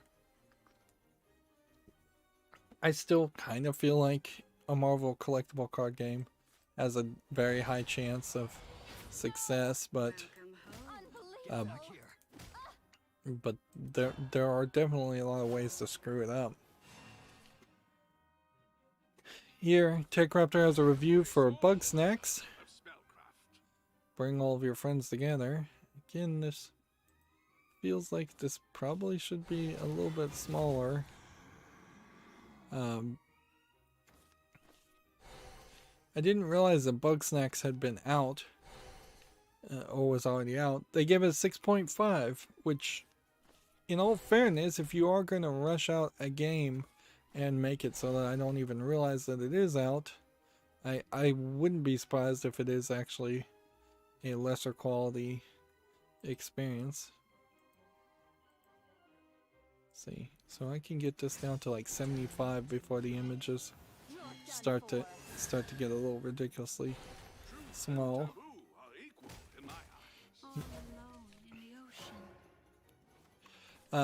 As far as what it says, Bugsnax is a very cute game that features a diverse cast of characters but suffers from repetitive gameplay. They were particularly quiet about the elements of Bugsnax and what that game really was. So it's kind of not surprising that it's only being reviewed as a 6.5. The pros are it's a cute, colorful world with a diverse cast of characters, which at this point I'm not sure I even trust the phrase diverse cast of characters because I'm not sure what that really means in the minds of many writers. The cons, it can be repetitive and it's very short. Bugsnax definitely feels like it is a really, really weird concept that couldn't have gone very far, or that they just didn't have the skill to take very far. There is definitely reasons why almost every game is set in a fairly commonplace world where there are humans, maybe there are monsters, but typically up is down, left is right. You have to eat food, you have to sleep. We don't get into crazy differences where you're playing as creatures you've never seen before, and you're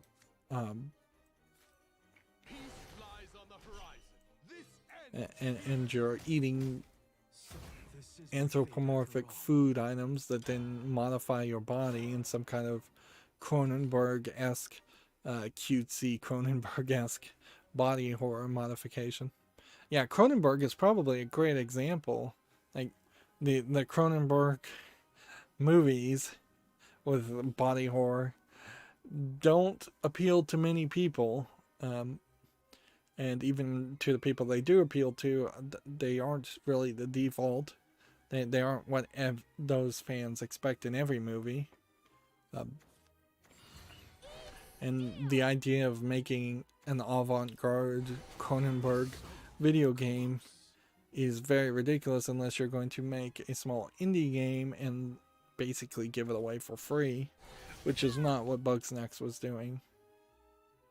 In fact, Bugsnax advertisement is the most recent example that I've seen, and I haven't seen an example in quite a while, of trying to just dazzle people with BS and hide the fact that your game is in no way going to actually succeed, and you probably know it. You are free, my darling. Soar. Do we want to evolve this? Ready Sure. to witness my true strength? Witness the unstoppable soar. Unbelievable! Here we go, that got us 2 5/5 dragons. Moving on, we have a game on Steam here called Azalea, which, if this was Bugsnax, it would make a lot more sense. Seems like it's kind of a top-down, Zelda-esque game. Cute, short, puzzle action adventure through a tense and dangerous forbidden forest. It's $1.34. It's English, allegedly full audio.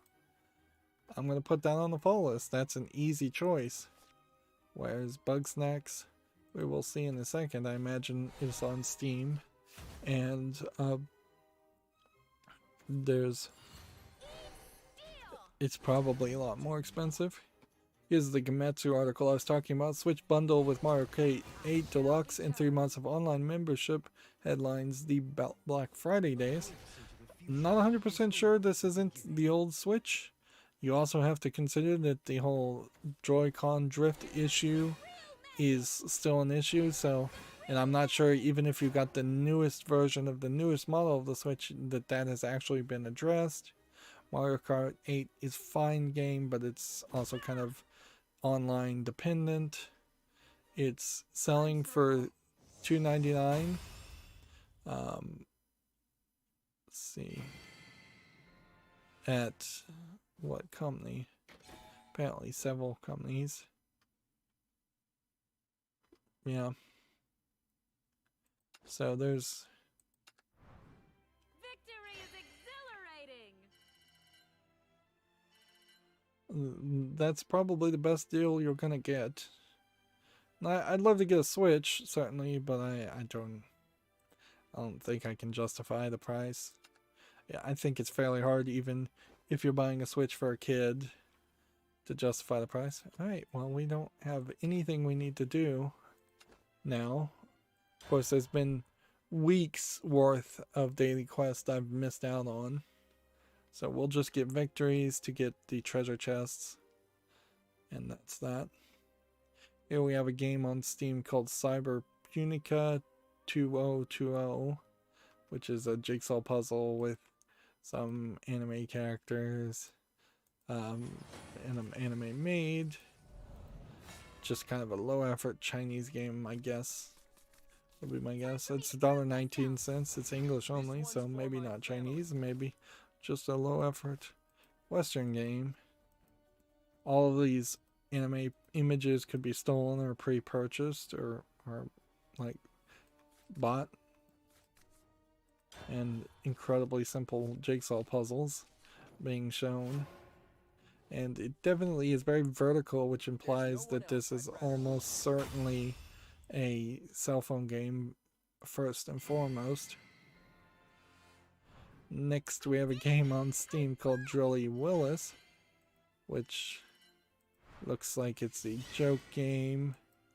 Wouldn't call it particularly a troll game at the look of it, just some weirdo person making a joke game, something that I'd just not be able to relate to. $7.99 is a bit of a troll, certainly.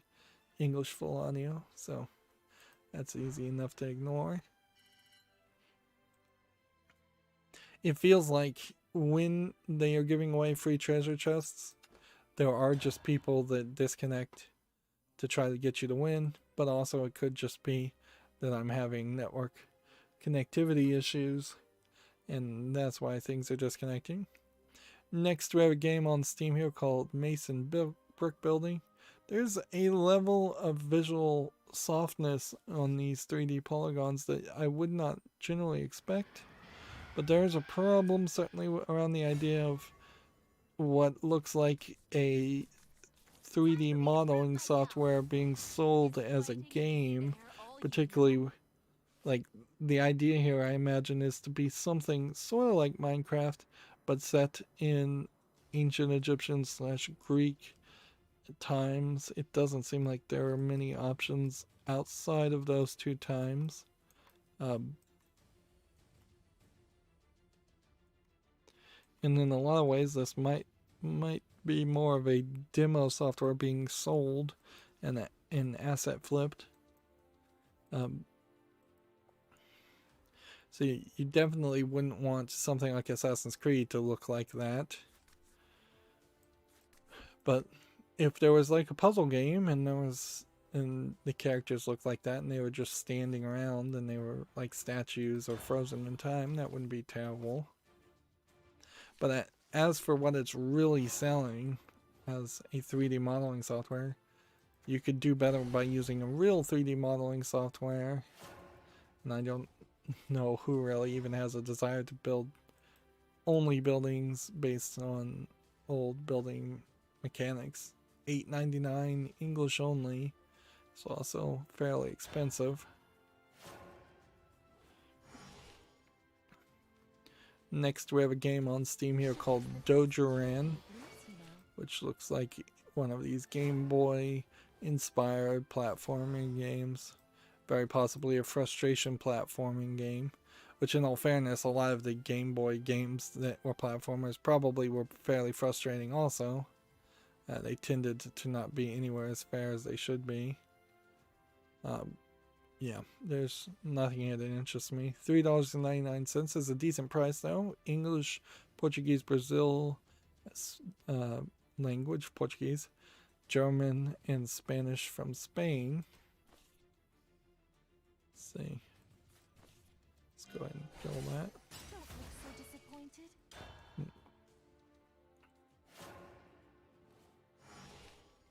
Next we have another weird looking game called Nyaf, N-Y-A-F. Nyaf.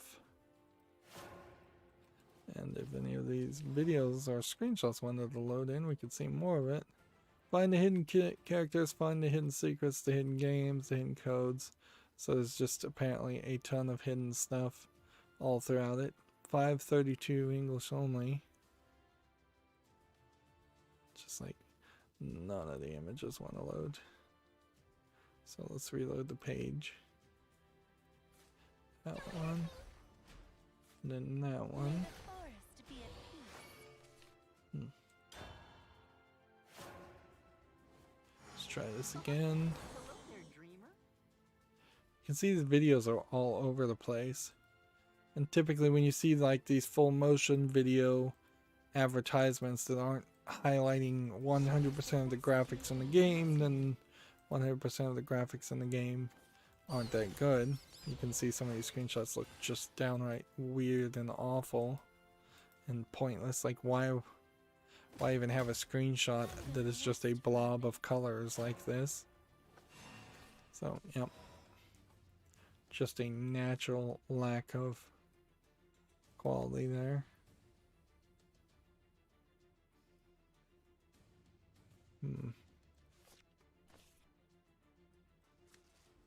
Okay.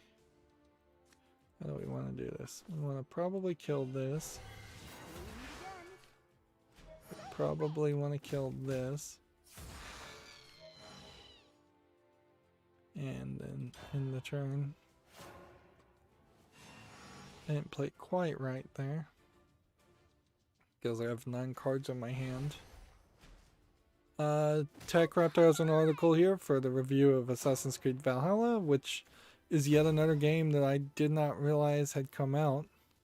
And here, I guess this is 2 female Vikings, which I don't think females were allowed to be on boats with the Vikings historically, but I'm sure they would break that rule.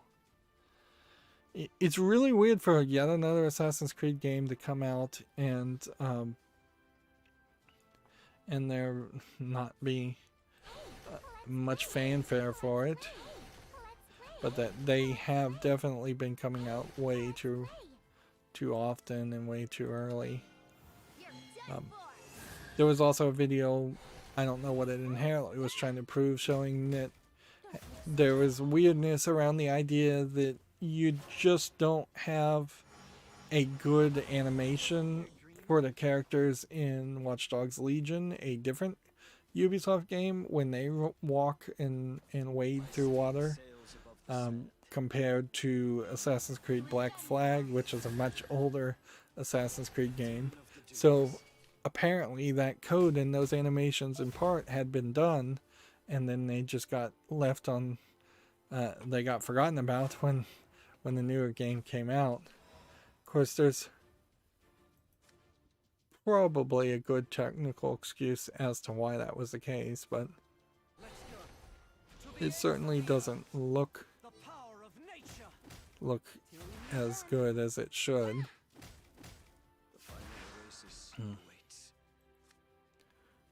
Summons a dream rabbit. It won't be long now. Take a second here to actually play. I can see the beginning of the end as far as the news is going,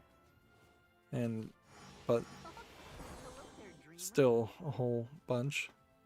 Yeah, we have a game on Steam called Cyblock, which is obviously a game where you're bouncing around as a block. These graphics are far too simplistic to pass muster. $3.19, English only. No to that. Yeah, we have a game called Dreamlight. Seems like we have a rather high number of like ugly low effort games this weekend. Probably in anticipation of Black Friday. We probably will start to see a lot worse games. 2D Exploration Sandbox is what it claims to be. It's early access for $2.99. It's English only. And visually it's just such a huge turn-off that no way that would make it to the fall list. At this rate, the fall list may not need any cleaning up for another couple months if we're going to get a whole month of basically nothing. Can we evolve? This ends here. The whirlwinds will rend you. And then we can do that. Till we meet again, the And then we can do that. Till we meet again. And then we can do that. Not one for praise. Hmm. Till we meet again. And then we can do that. Let's play. Next, we have a game on Steam called Biocrisis, which looks like it's a shooter where you're shooting zombies, but it seems to be fairly designed around the idea of using a mouse and probably moving too fast. And yeah, I just don't think this works as an idea. Like even if you did have a light gun for this, you would need a fairly large screen to adjust to make this 4:3 ratio really make sense. Like, and if you told me this was an old game, I might believe you. It's English full audio, $2.99. Seems like you only have to go through rounds of 60 seconds, which is a fairly short amount of time. I've been spotted. Hey, let's play.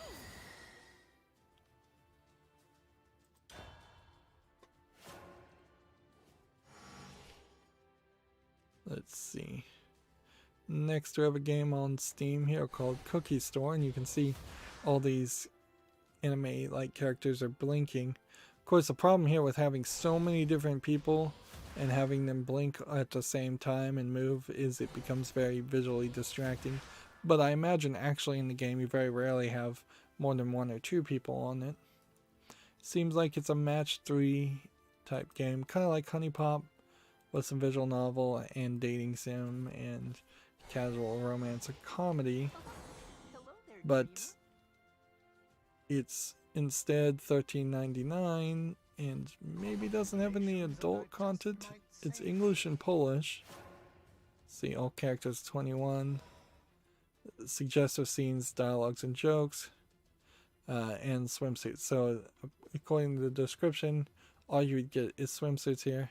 And at a certain point, I don't know what you're doing. If you have like a 16, 17, 18-year-old that tells you they want to play Cookie Store, I think you just say, no, just play Honey Pop.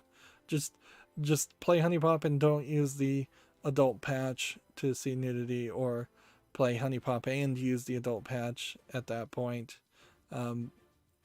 This really feels like this is just too much of a milquetoast idea as it's being displayed. The match 3 elements you could certainly get without the anime and nudity and the dating sim elements. And if you want to go for the dating sim nudity elements, you already have Honey Pop as an option. So I just don't feel like there's actually a target audience that exists for that kind of product.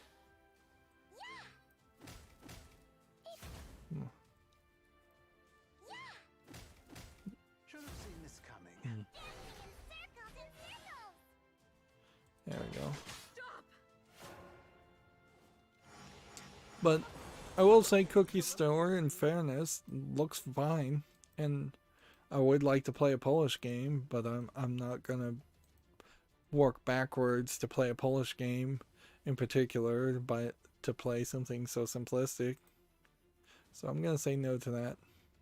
Make an executive decision. And I just might save you. There is also probably very little in the way of quality as far as the visual novel and story elements in any game that's labeled a dating sim, because you kind of know what's going to happen then. You know the goal, you know the turn of events. Next, we have a game on Steam here called Slime with a Sword, which apparently is a slime with a sword that jumps around and slashes grass and maybe pops balloons with dynamite on them and other things. It's $3.99 English only. It seems like it's just far too simplistic an idea.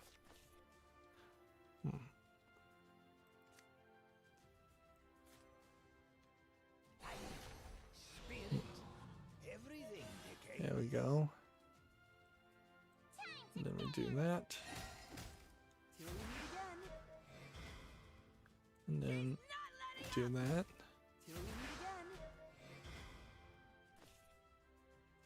And then in the turn. Yeah, if he can't do something to block me, I think I can win next turn. Should have seen this coming.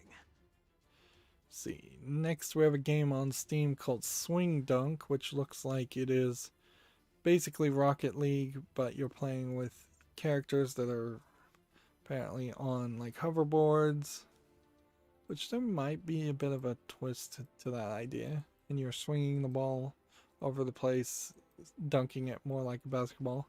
Slight differences there. Enough of a slight difference to potentially catch my attention. Free to play. And English and Korean. I'll put this on the fall list.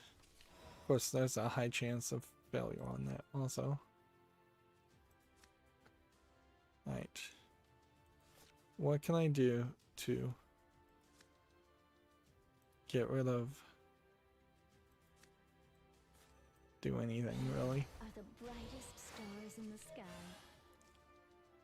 Let's see.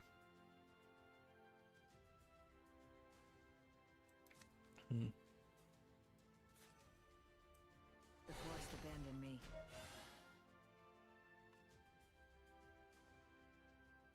She's not letting up! I've been spotted. Okay.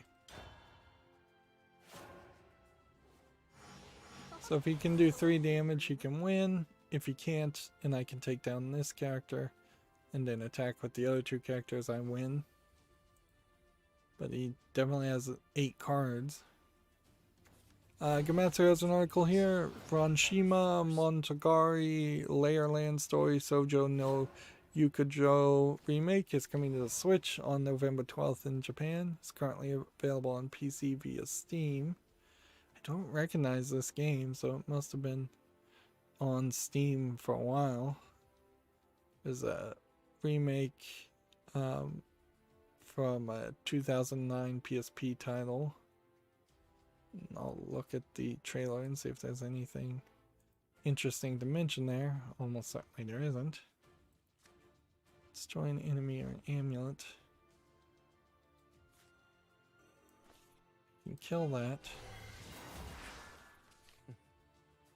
And then do that. And then that. And that. I envy you.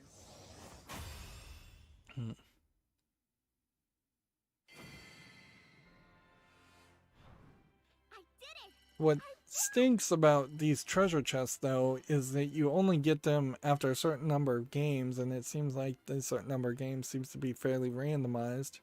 So it is a case where you are just constantly playing over and over again without even being told what your goal is.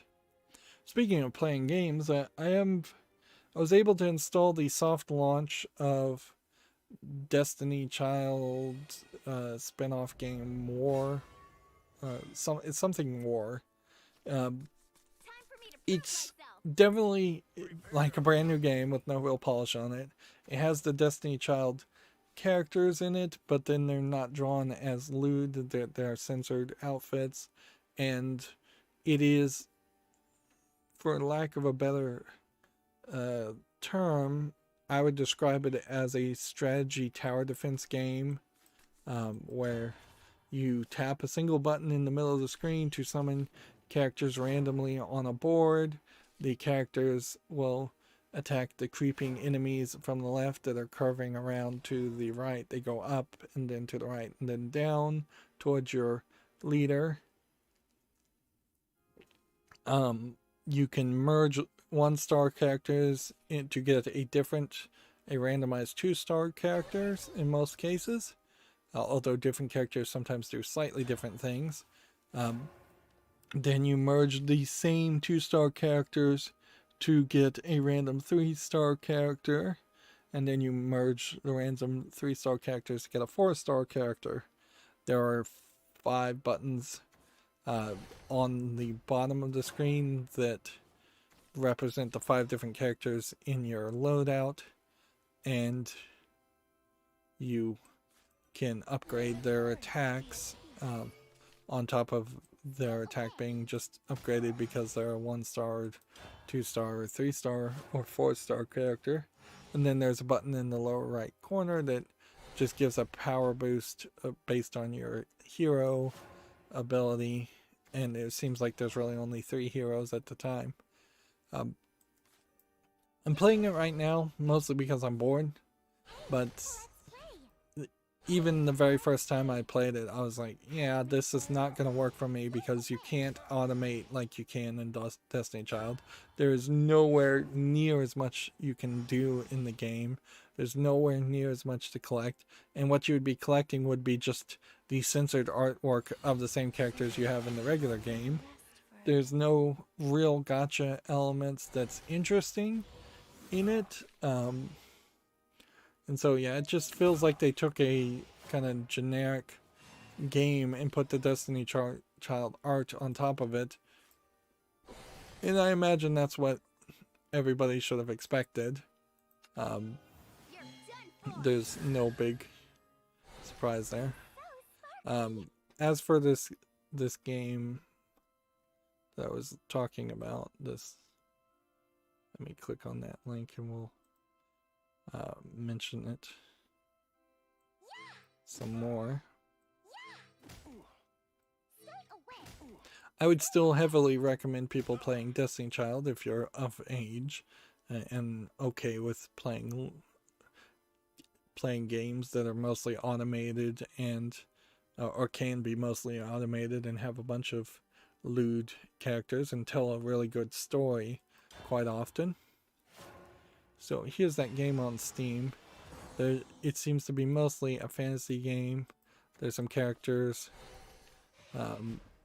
maybe some RPG, maybe even like simulator, daughter raising simulator type game.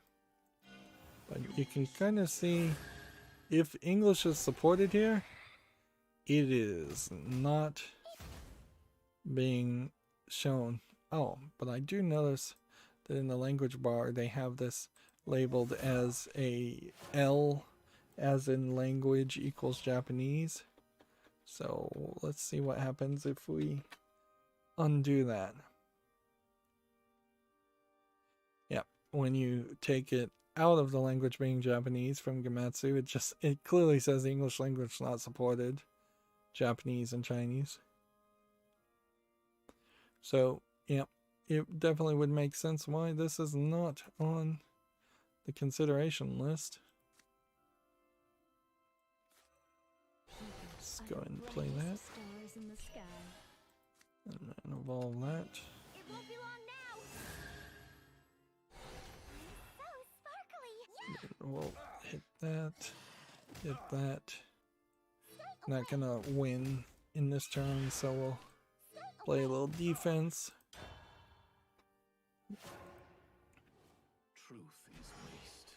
Next, we have a game on Steam here called The Trap Remastered, which I've never heard of. The Trap. It does look like it's a horror game where you're running around. This game includes inside the Buzalahadza monument, which I have no idea what that is. I'm seeing just some kind of generic, what looks like player versus player content. Also, how can you have a remaster of a game and then be early access? That seems just ridiculous. Third-party Steam DRM, which they're labeling Steam DRM. Third-party account, Steam account. So they haven't even filled out their own page correctly, because what they're really saying here is that there is no third-party DRM or third-party account because Steam is the second party in this case, or first party. Yeah, Trap Remaster is $29.99, and there's just no level of polish even on their store page that would justify playing that. 4-match win streak, making bits of progress in the battle pass. Sure, if I were to spend all my time just playing Shadowverse as the Forcecraft character, I imagine I could get a lot higher and get the battle pass done in before December 31st, but I'm just not sure I want to do that. I'm fairly certain I don't. Time for me to prove Next, we have a game on Steam here called Robotic Brutality 2020, and then you have like paper cutout advertisement, and it's just not professional. It's definitely not professional. But apparently that's what this game is, and at that point I don't think so. I don't think I could play a game around that idea. Even like the South Park visuals had to really be brought into realistic video game visuals for the South Park games. This is $1.53 English only, Robotic Brutality 2020, not making it to the fall list. TechRaptor has the Tabletop Holiday 2020 gift guide already out, which these are tabletop games, but I guess they already pretty well know what is going to be available, since I imagine tabletop games do probably have to be on store shelves a little bit earlier and developed. Here's Gamatsu with the article we were talking about before. The Mass Effect Legendary Edition has been announced for PS4, Xbox One, and PC. Includes targeted enhancements for PS5 and Xbox Series. So includes the remastered versions of Mass Effect 2, and Mass Effect 3. Each game has been improved with updated textures, shaders, models, effects, and technical features. A modernized experience, super sharp resolution, faster frame rates, and visual enhancements. Includes all single player based content and downloadable content from the original games, as well as promotional armor and packs, all re-optimized and remastered and optimized. So that does sound like everything you would want, with perhaps the slight exception in the fact that unless the remastered versions of Mass Effect 1 change the gameplay controls to be closer to Mass Effect 2 and 3, you still very possibly are going to have a scenario where playing the first game feels very different from playing the second game. And you still just overall have the problem about, is there really any relevance for the Mass Effect series, or did they just drive it into the ground with Andromeda? It's a little surprising they didn't just throw in Andromeda as it is, too. Everyone who buys the Legendary Edition gets a free copy of Andromeda. But I imagine they want people to forget that exists. Let's play. Help me, fairies. Stay away. I feel like in a lot of ways Destiny 1 and 2 will fall under the exact same fate as a Mass Effect game. As a game of service, it definitely has a higher chance of that happening, but Let me weave you a lie. but ideally you wouldn't want to see that happen, or the creators of the game wouldn't want to see that happen. Stay away. Alright, let's do this, and then this. I'm gonna rest. See what this does before it dies. Stores 3 to the leader, My word is my bond. Time to dance. and then hit that. Alright. I'll hit with that character. And then the turn. Next, we have a game on Steam called Escape Lab, which seems to probably be just an asset flip VR game more than anything else. $4.24 is way too cheap for a VR game. English, allegedly full audio. Nothing there of interest. This guy's just gonna keep on trying to hurt me. Let's go with one of these, Let's play. and then do this, and then go go and evolve here. Done for. So sparkly. Yeah. My word is my bond. In the turn. Next, we have a game on Steam called Tokyo: The Tower of Perpetuity, which looks like a platforming game of really no interest. Even the anime characters aren't going to catch my interest here, as it looks just like a frustrating platforming game. It does have like the little donut platforms from Mario 3, it seems. That's what that looks like.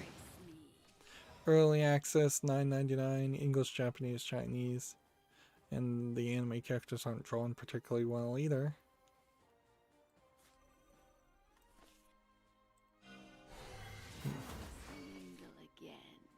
And then 1, 2, Let's play. evolve. It won't be long now.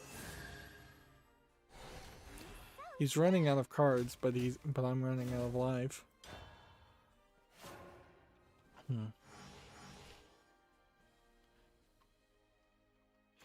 Gamatsu has the same article here.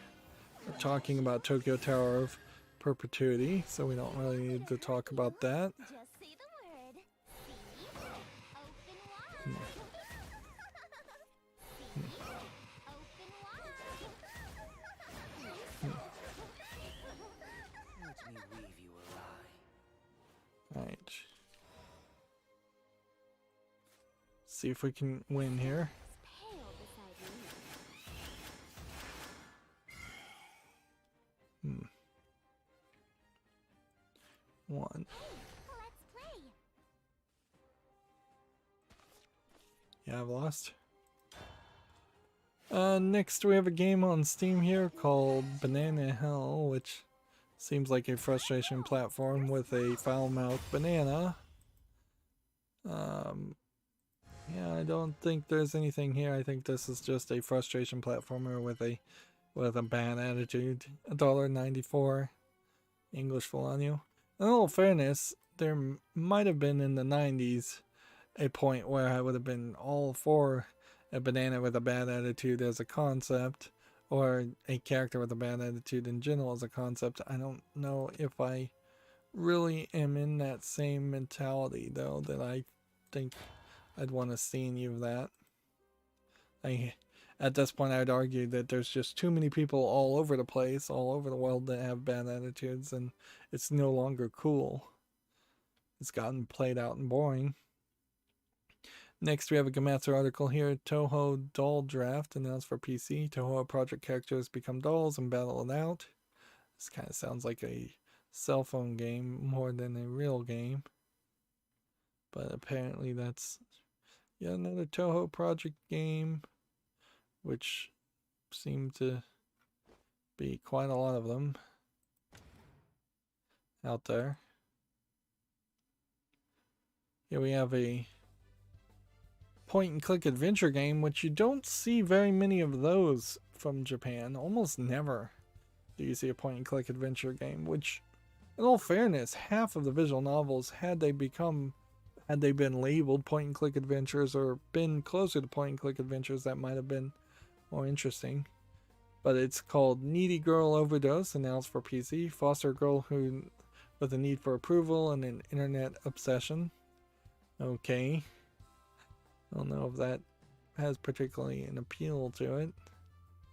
Let's see what this looks like. There are some... Well, is the video going to play? I'll watch that and see if there's anything worth mentioning while we try to load back into the game. You're kind of looking at a slightly pixely image on a computer screen of a girl trying to be like a streamer.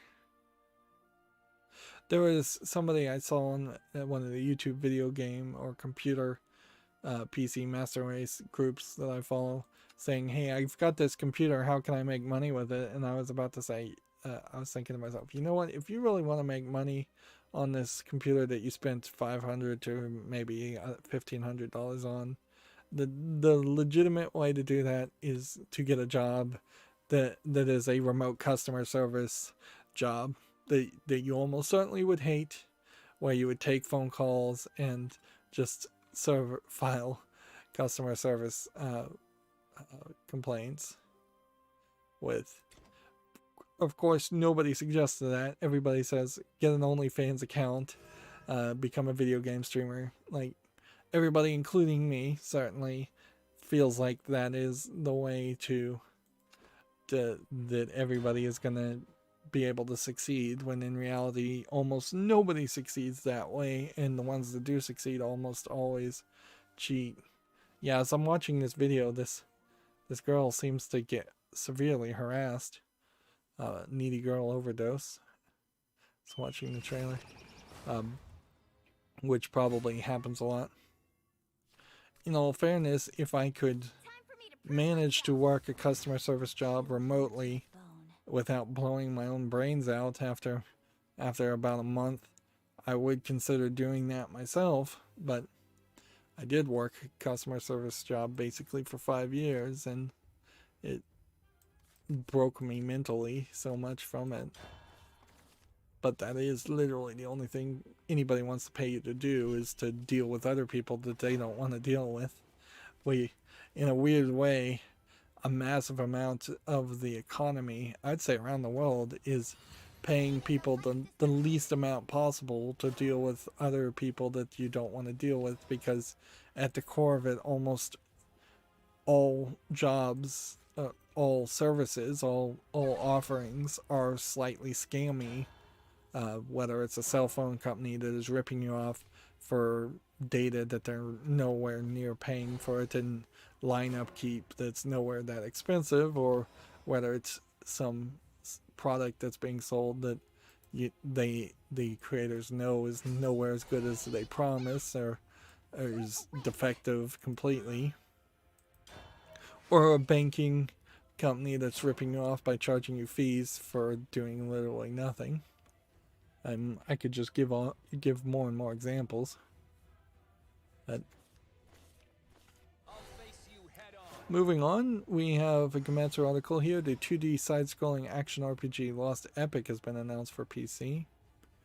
I don't know. 2D side-scrolling is an interesting thought. Certainly.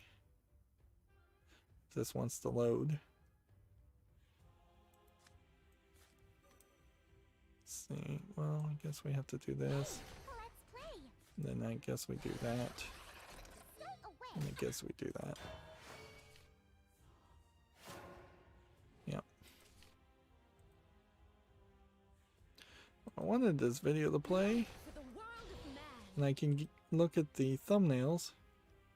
There we go. Yeah, this is an interesting idea. Going more 2D, maybe too much customization and too many characters. It has a nice visual polish to it. The enemies look nice and big. Looks like there might be a little bit of platforming and a little bit of puzzling. But yeah, that definitely looks interesting. So that's coming out in 2021. Although at a certain point, do I really need to put something on the fall list that's not actually out, or do I need to just hope that I see it when it actually comes out? I think I can probably just hope that I see it when it actually comes out, because particularly Japanese games tend to advertise themselves multiple times. Gematsu has an article here. The Silver 2425 is coming to Switch February 18th in Japan. Is that guy disconnecting or conceding or what? Let's go ahead and evolve this. Evolve this.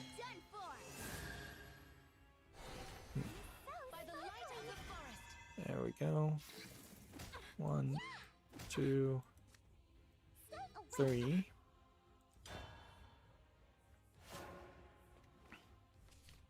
So this is a bundle of the silver case and the 25th Ward, the silver case. So these are just 2 games that are already available. The silver case is on Steam from 2016, and see, the silver case remake, the 25th Ward, came out in 2018. Those are games that I was going to eventually get around to playing. Alright, summon 2 fairies. Let's do that. Do that. Let's go ahead and evolve. It won't be long now. I will protect the peace of the forest. And then that. And that. Then that. And then that. And then hit that. Interesting.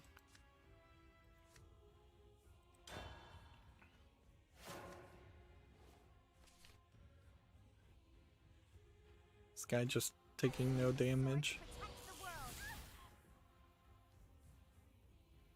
So each time this plays, it deals damage, but then protects them. Interesting. For the queen. Okay.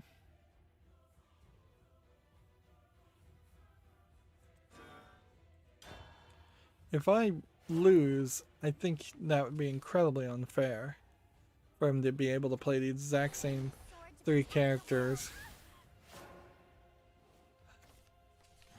And yet, that's exactly what's happened there. Okay, well. This ends here. By the light of the forest. Do that. Get rid of that.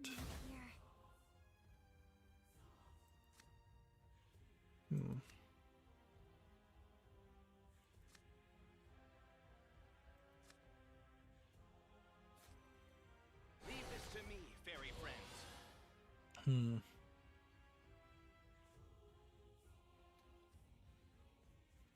You still can't win. Now, there's no way he should be able to play a 4th copy of the same card.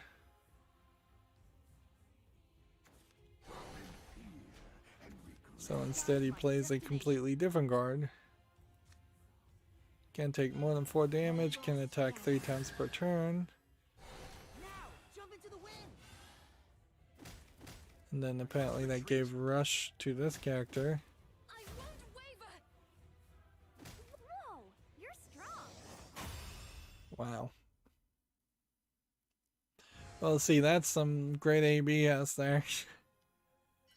Alright, well, we only have a few more games to cover today, so I don't think I'm going to get all 5 of the treasure chests. And certainly tomorrow, I'm almost certainly not going to get all 5 of the treasure chests unless I just decide to waste a lot of time on it. Moving on, we have a Gematsu article here. High-speed sword combat action game Bavarian has been announced for PC. Which, okay, here you've got a big beefcake type character. Here you have a big beefcake female character.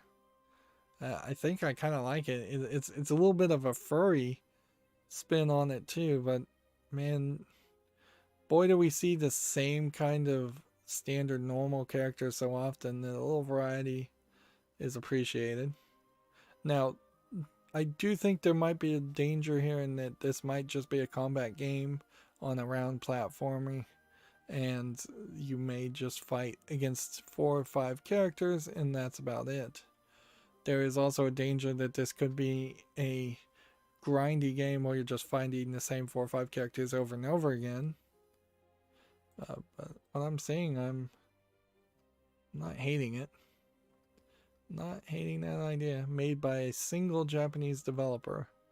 Does that mean a single person, or does that mean a single development company? At that point.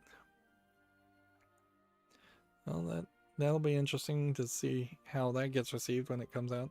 That very possibly could also just be one of those games designed to catch streamers' attentions, and I could see somebody like PewDiePie playing it for a day and then getting a bunch of attention because of that, and then people completely forgetting about it. Here we have a game called The Witch and the 66 Mushrooms, which is tagged as a Metroidvania game, and it doesn't look so much like a frustration platformer as much as it looks like a Castlevania game with where you get different abilities. It's a little weird that there's a white outline around the witch, and this is kind of like a very Western style witch character, but alright, fair enough. Most witches are based on that. Feels like kind of what you would expect Sabrina to have looked like before the many times that Sabrina the Teenage Witch got redrawn. It's $6.99 English and Japanese. I'm gonna put this on the follow list. We already got some positive reviews. I could see myself playing something like that, particularly if it's a fairly short game. Although a short Metroidvania game tends to be a disappointing Metroidvania game. Here we have a game called Untitled, which is tagged as a visual novel. And it does seem like that probably is what it is. The art looks fairly decent. It does seem like it is more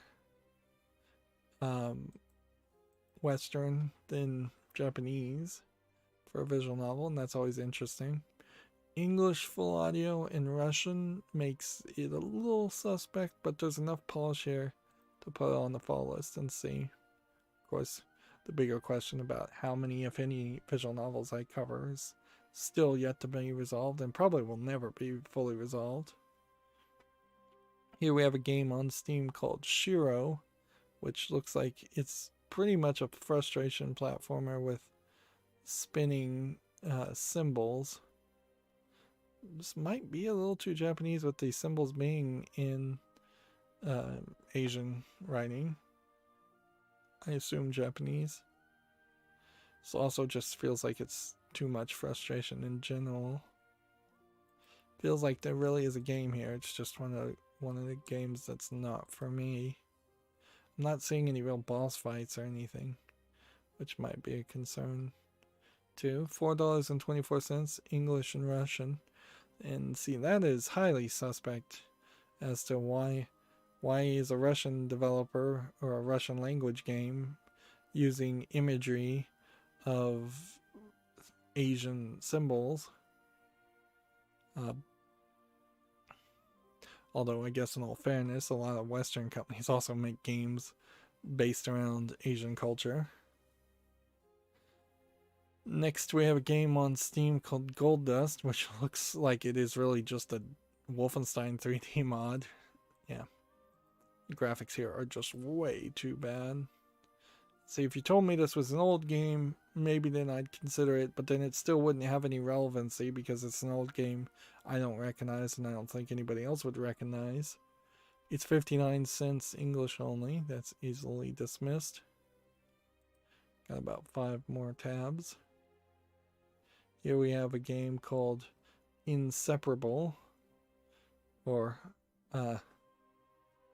yeah, I guess that's Inseparable.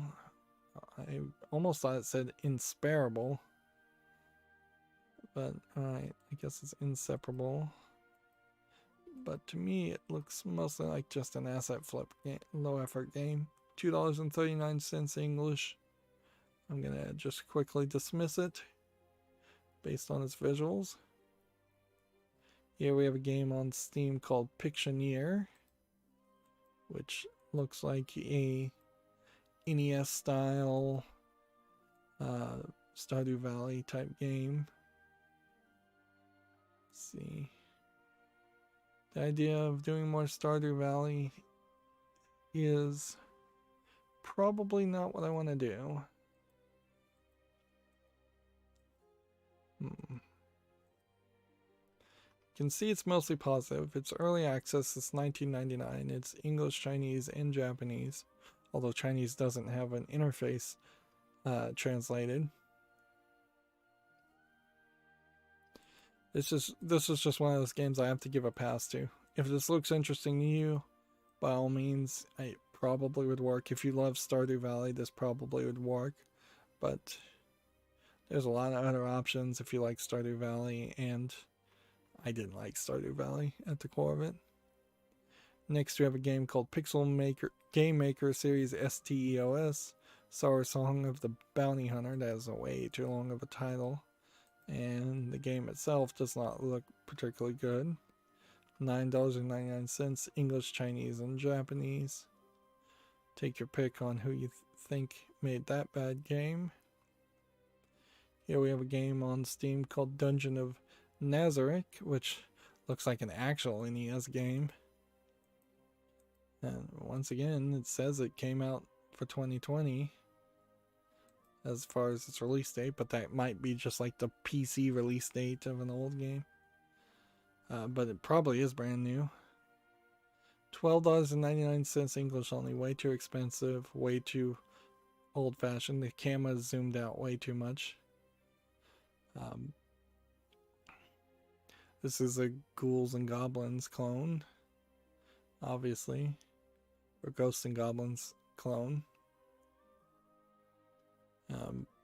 Next, we have a game called Tyr in the Library of Labyrinths, which is a JRPG. It's a JRPG that feels like there's probably an 18+ patch on it to show nudity, and feels like it is just an RPG Maker game otherwise. It's $17.99 English, Japanese, and Chinese. Yeah, I don't think so on that. It's easily dismissed.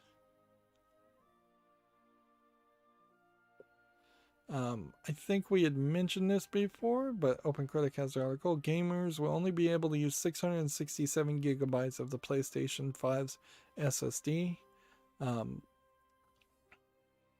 which it means there's 825 gigabytes of onboard memory. So massive, fairly large amount of space there for a OS and possibly updates and patches to the OS.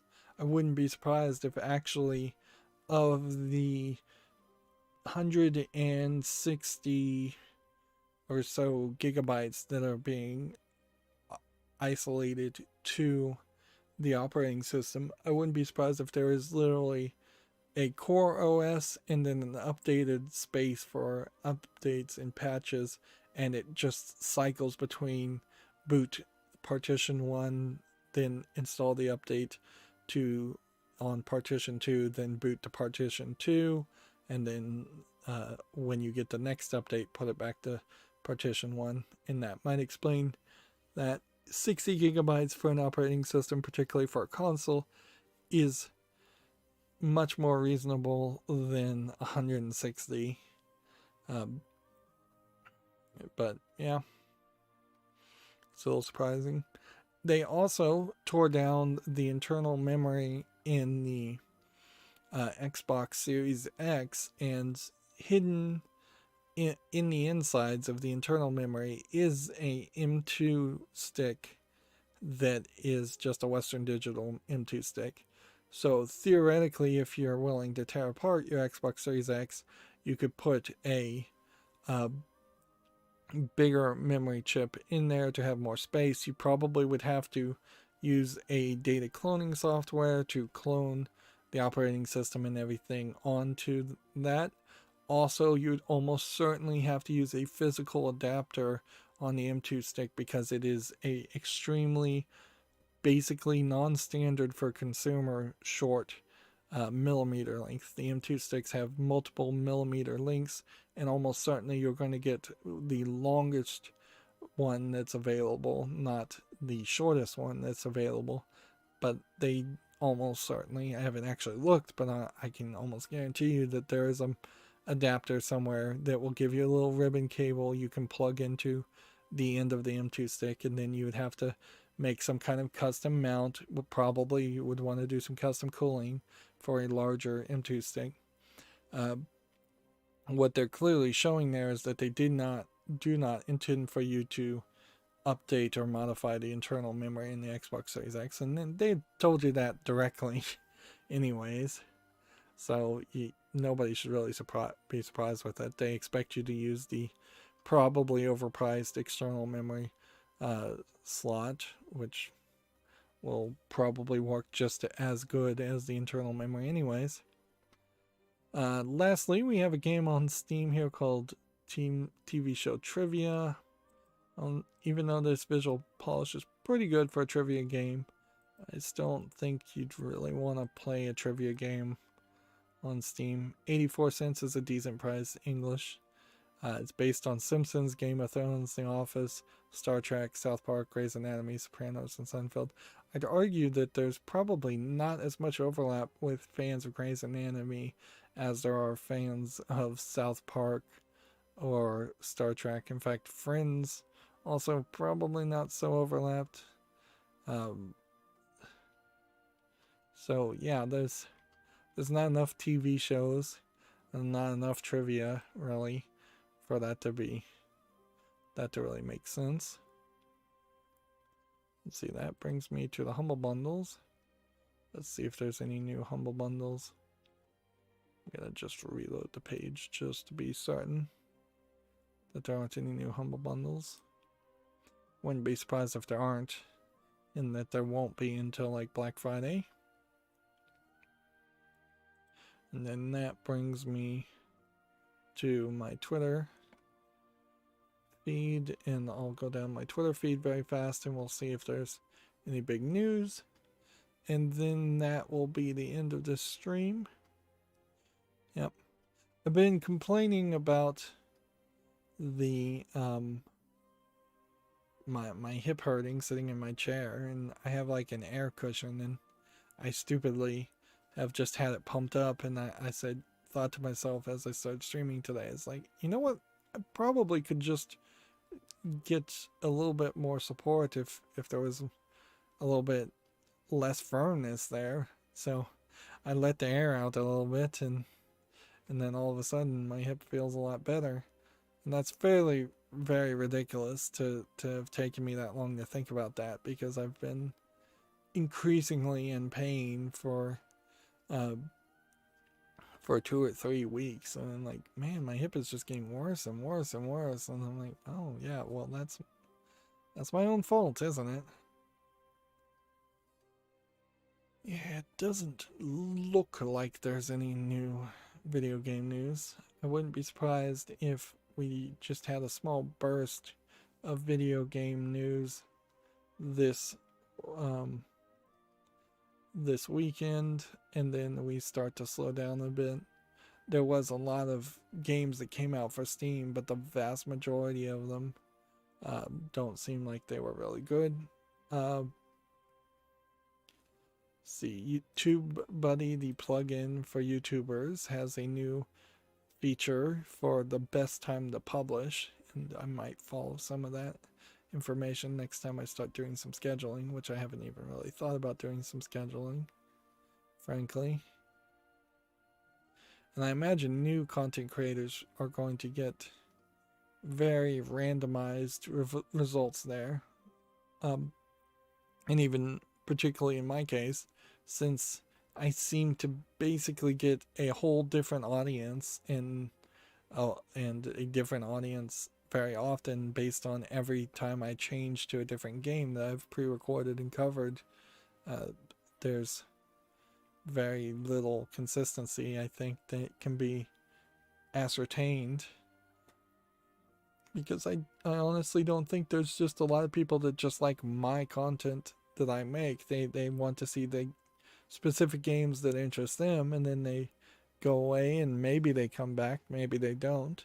The only thing that stays somewhat consistent is these live streams, and these live streams can often be a mess. Anyways, that's going to be it for this stream.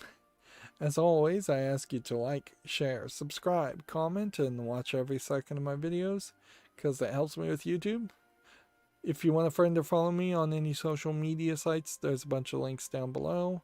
And if you want to support me further, there's a link to Patreon, or you can friend me on Steam and get me a game off my wishlist. Thank you for watching.